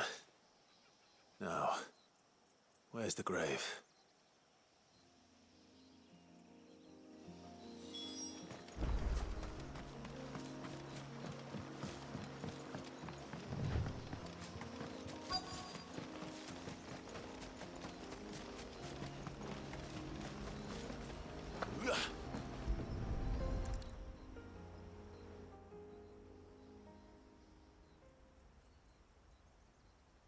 This must be it.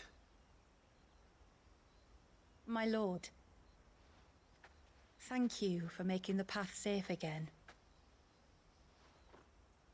XVI. Was that her name? Yes. Hardly the most fitting tribute for a dominant, is it? A rough-hewn stone with naught but a given name engraved on it. But my ancestors had only been here a matter of weeks when she passed. Every day was a struggle to survive. They had neither the time nor the energy to devote to a more elaborate memorial. Yet they spared what they could to grant her wish, that even in death she might continue to watch over her home. She lived down there then? In the ruins? That's right. They were once the living quarters for those who served up in the temple. When the Northern Thanes sent her here to weave her spell, this was where she and her retinue stayed. There were priests, handmaidens, and a knight sworn to shield her from harm. Of course, they were all gone by the time my ancestors arrived, fled or dead in the Western Wars. All except XVI, who remained till the end. Alone. Indeed. At least, that is the story as it's been handed down in Haven. But there is an epilogue to the tale. One known only to Lady Shula and myself. Some years after Issei's passing, you see, my grandmother came here to tend the grave and found a stranger kneeling before it. A knight, dressed head to toe in plate. She asked of him who he was and whence he had come, but received no answer. The only words he spoke were, "Tell me true, whose grave is this?" So she told him of how her people had met and cared for Issei, and how she had died. His only reaction was to stare up at the air of hours in silence. Then he left, never to be seen again. You said he was wearing plate. Was it black and gold? Do you know something of him? When we went up to the Air of Hours to unravel the spell, we were set upon by a shade in the shape of a knight in full plate. It manifested in front of the Vare, and in its ether, I felt Shiva, the witch. You think this may have been the same man my great-grandmother met? Issei's knight? I don't know. Maybe. All I can say for sure is it was intent on protecting her creation. Or perhaps her spirit? What remained of her ether, preserved in the Vare? Perhaps his spirit too became enraveled in her spell, frozen in an eternal vigil. Till we ended it. If the shade you fought was Issei's knight, then ending it was the greatest gift you could have given him. Now he can return to the sea, to be with his lady once more. And if his spirit should ever return here to visit her grave, I shall ask his name, that I might carve it in the stone next to hers. That they might be together. Once and for all.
We can collect the water of the river from here.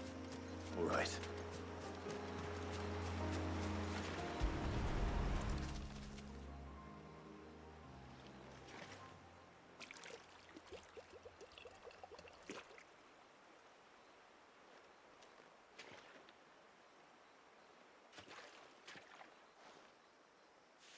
The water of the river represents life. It is constantly moving, constantly changing.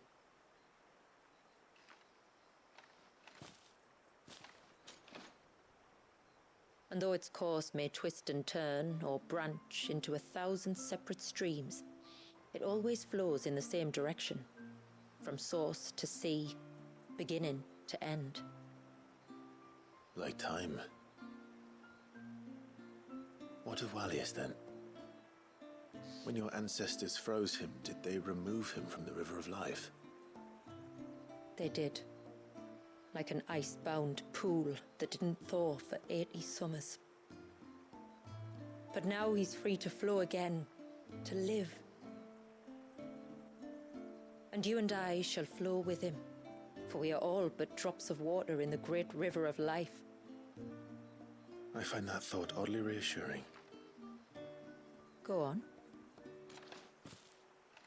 A drop of water might seem insignificant on its own. but as a part of a torrent. It can cleave a path through the hardest rock. It makes me believe we humans might just stand a chance. I believe we might. Just one more file to go then. Nearly done.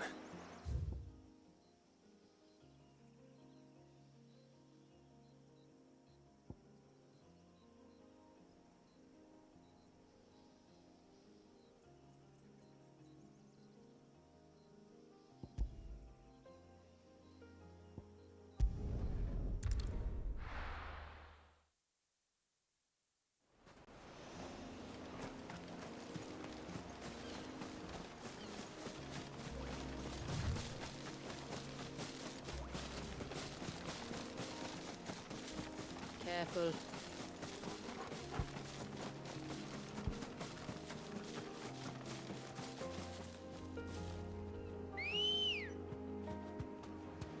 Let's go. Fly, Ambrosia.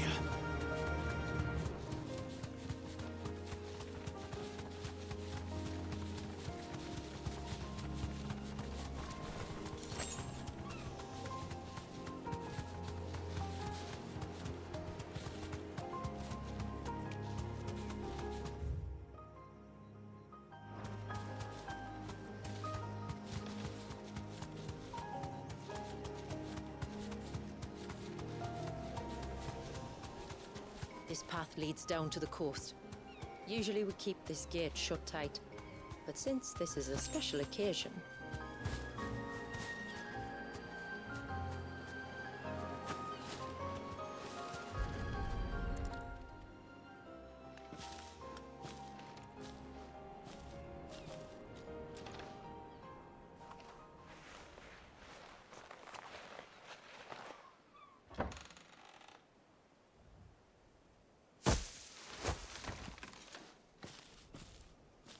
Thank the tides the weather held. This place can be treacherous when the waves are high. If it weren't for the holy water, no one would ever come down here. I'll be sure to watch my step.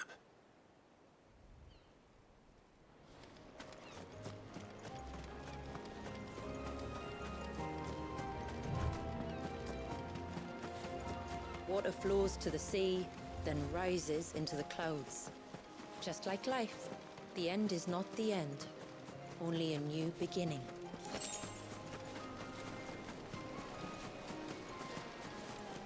My ancestors chose this place because it was where the first boat landed.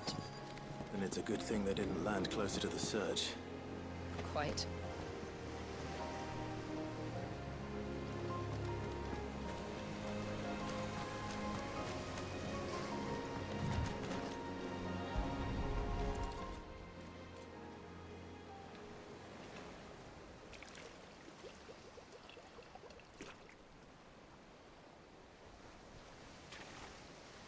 The water of the sea.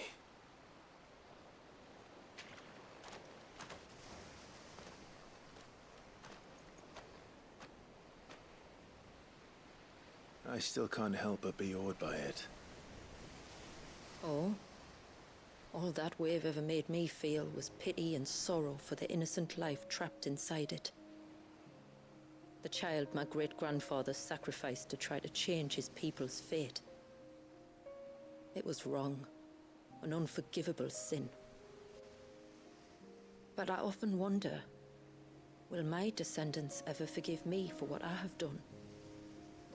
As tributary, I've faced many difficult choices. And though I've always striven to do what's best for my people, here we live in poverty, hidden away from the world. So have my choices denied them a better life, just as my ancestors denied Walyas his? No. You would not forcibly sacrifice one of your people to save the others. You do the best you can for all of them, as do I. We share in their woes, just as we share in their joys. And the most we can do is try to bring them more of the latter. Aye, you're right. And try I shall, to bring all of my people a better tomorrow. Walius included.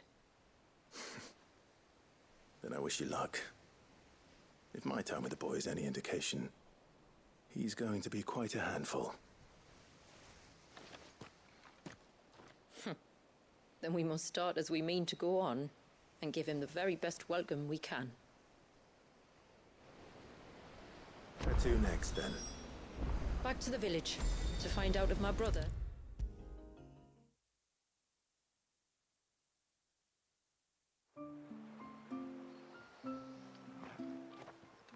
We have the holy water. Is everything else in place? All ready to go. Told you could count on me. Then let us begin. Famiel, have your men summon everyone to the Witten Hall. Right you are.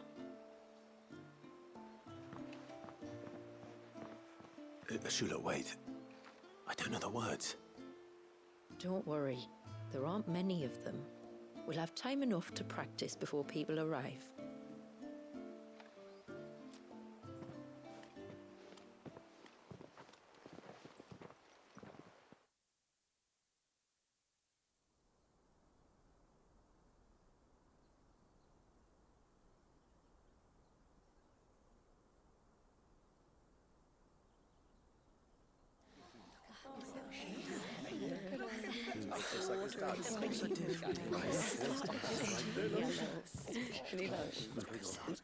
My friends, we are gathered here today to welcome this child into our community by the rite of immersion, as has been our custom since the first reign. As tributary, I would normally perform the rite with the child's parents, but Walius's mother and father returned to the sea long ago. So I and my brother Famiel shall serve as his family, while the one who returned him to us shall bear witness in my stead. Clive, if you would step forward.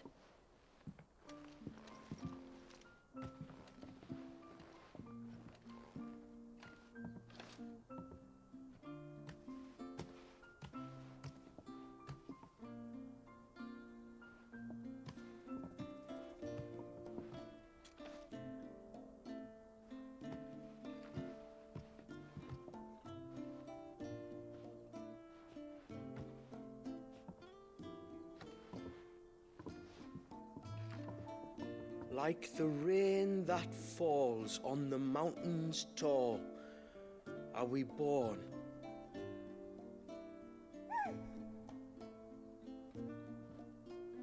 Like the river that flows through the valleys below, do we live.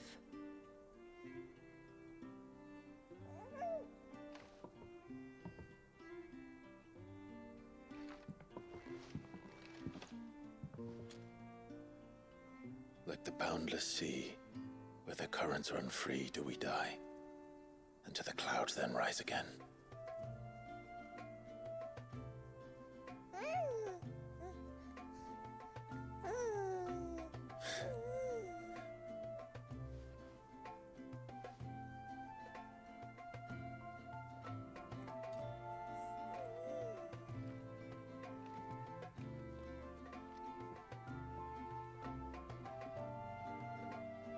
The circle of water is the circle of life.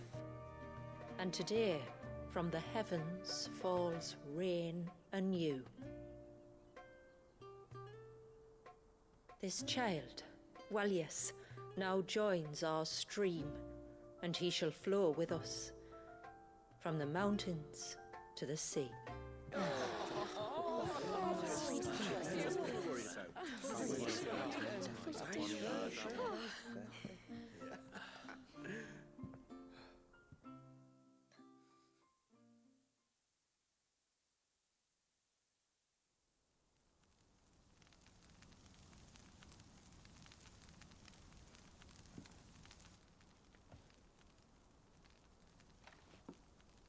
You played your part to a T, Clive. Thank you. It means a lot to us. I was honored to be asked. And terrified I'd miss. Now that you're part of the family, young Walyas, my lad. Uncle Samuel can teach you the ways of the world. Oh no, he can't. Eh? Don't be so hasty. Your brother's knack for self-preservation might serve him well. Ha! You are never going to let me live that down, are you?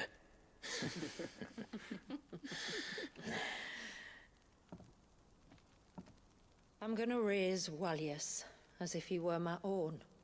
Teach him everything I know about life, our people, and our past.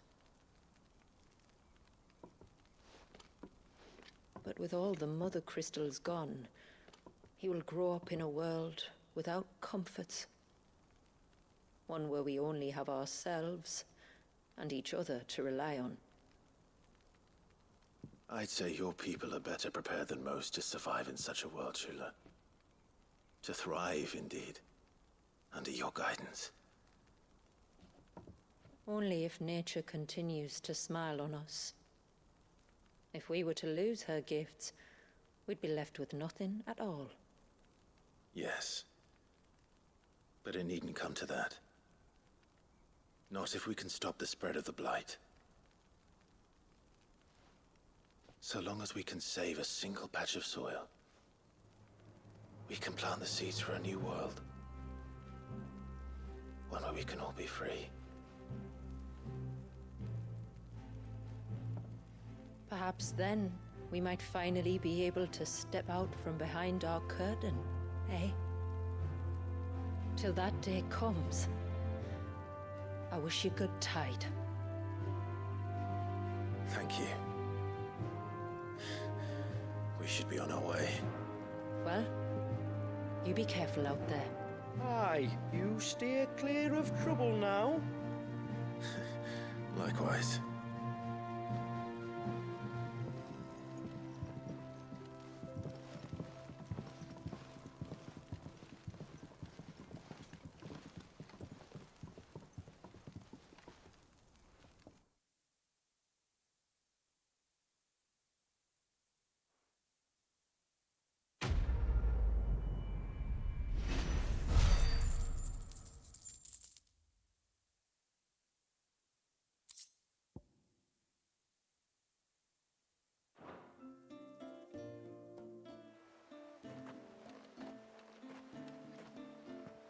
To think, we must be the first outsiders to have witnessed that rite in over a century.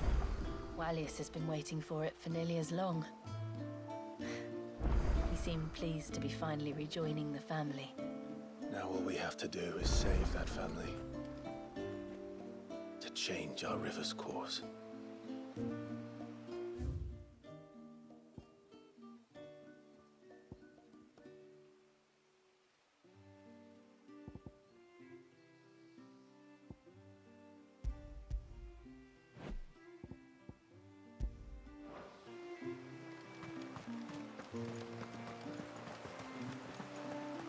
Oh, Walyas is a little sweet.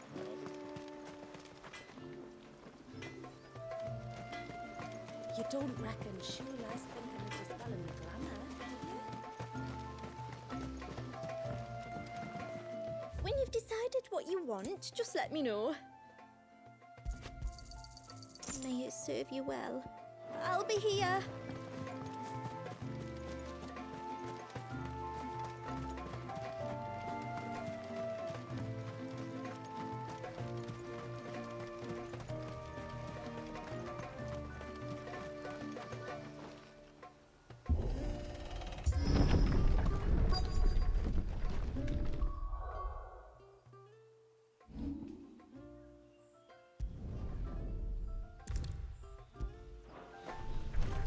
Found her. They're almost at the gate. But they won't be coming any closer.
That should buy Haven some time at least.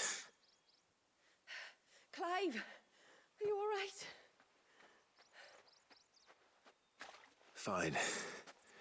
We've taken care of the immediate threat.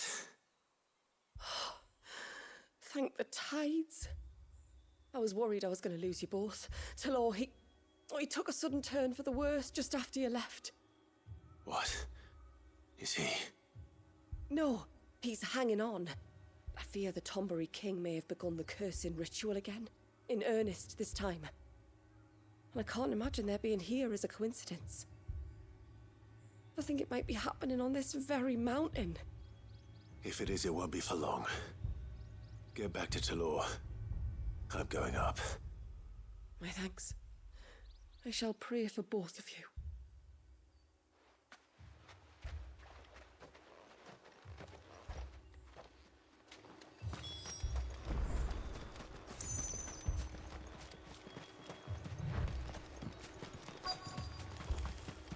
More of them. Come on then. I crave an audience with your king.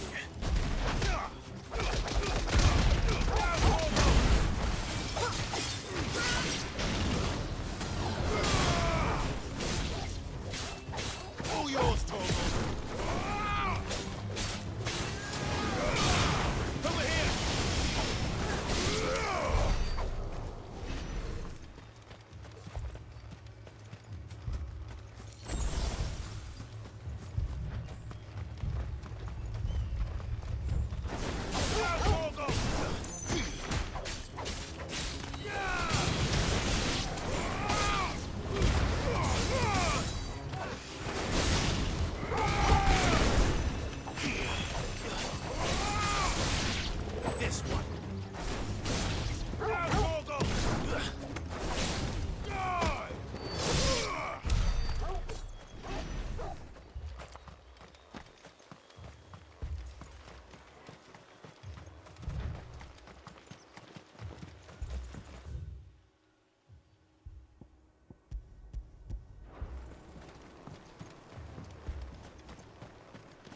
Another group.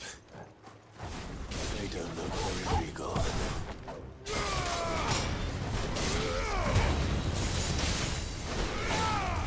Stay down!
Still no sign of the king. Could Fanad have been wrong?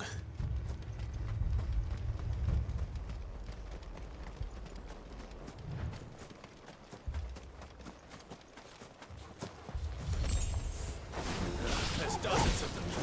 The king must be close. But we'll have to take care of his followers first.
Looks like that's the last of them.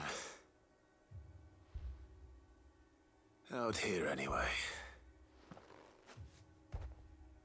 But beastmen do like dark places.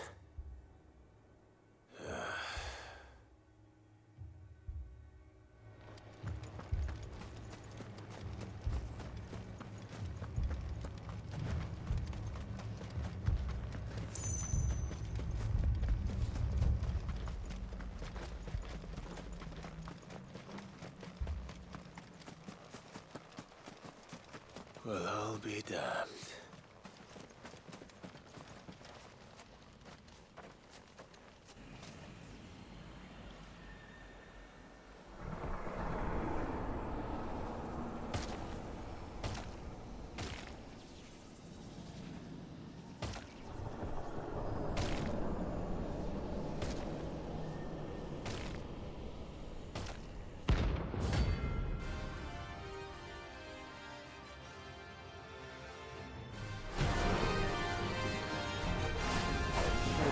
A crown. Sorry, Your Majesty, but your reign ends here. Slow.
It's done. Which means the curse should be broken. Let's see how Thalaos doing.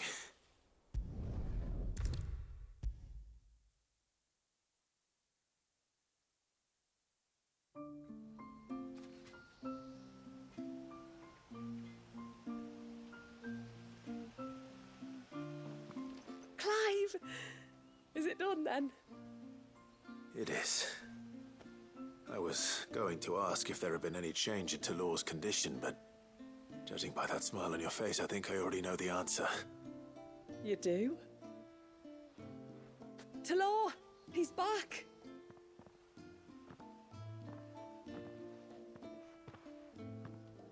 Thank you, my lord. I can never repay you for everything you've done for me. I owe you my life. I'm just glad the curse is lifted. There is one thing I'd like to know, though. If you don't mind my asking. What made you seek the Tonberry's help in the first place? Oh, that, well, you deserve to know. It was years ago now, back in my trading days. The Sons of Greek arrested me in Oriflamme, chained me up in a lightless cell with a great sword hung over my head, ready to fall if I didn't confess. Though they never said to what. I didn't, of course. So eventually they just let me go. And I never told a soul. Tried to forget it ever happened. But then you came along and the sight of your sword brought it all flooding back. I couldn't sleep, couldn't eat, couldn't hardly breathe, and I thought that if I gave my old chain to the Tonberrys, maybe they could take all that pain away. All that anger. But it only made it worse. Oriflamme has fallen. And the men who tortured you likely fell with it. If only I'd known, I might have spared everyone a lot of trouble. I'd convinced myself that you were like them, that all outsiders were the same, but you're not. Far from it. Thank you, son. Thank you.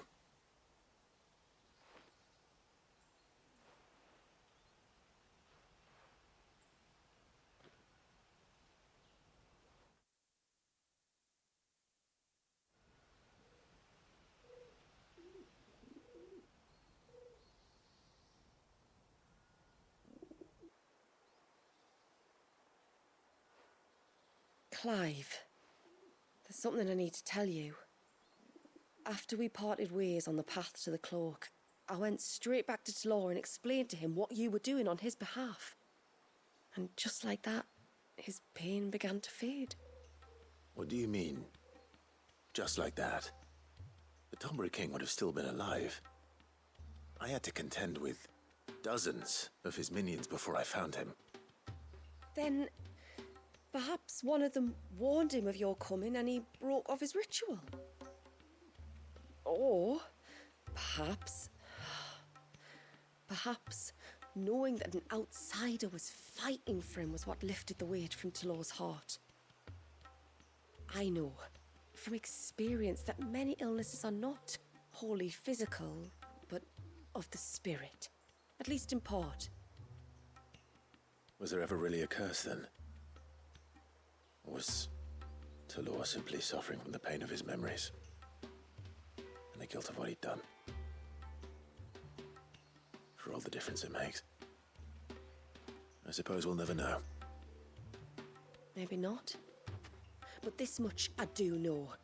It was your strength and your selflessness that healed his heart in the end. I'll be sure to tell my healer friend when I get home.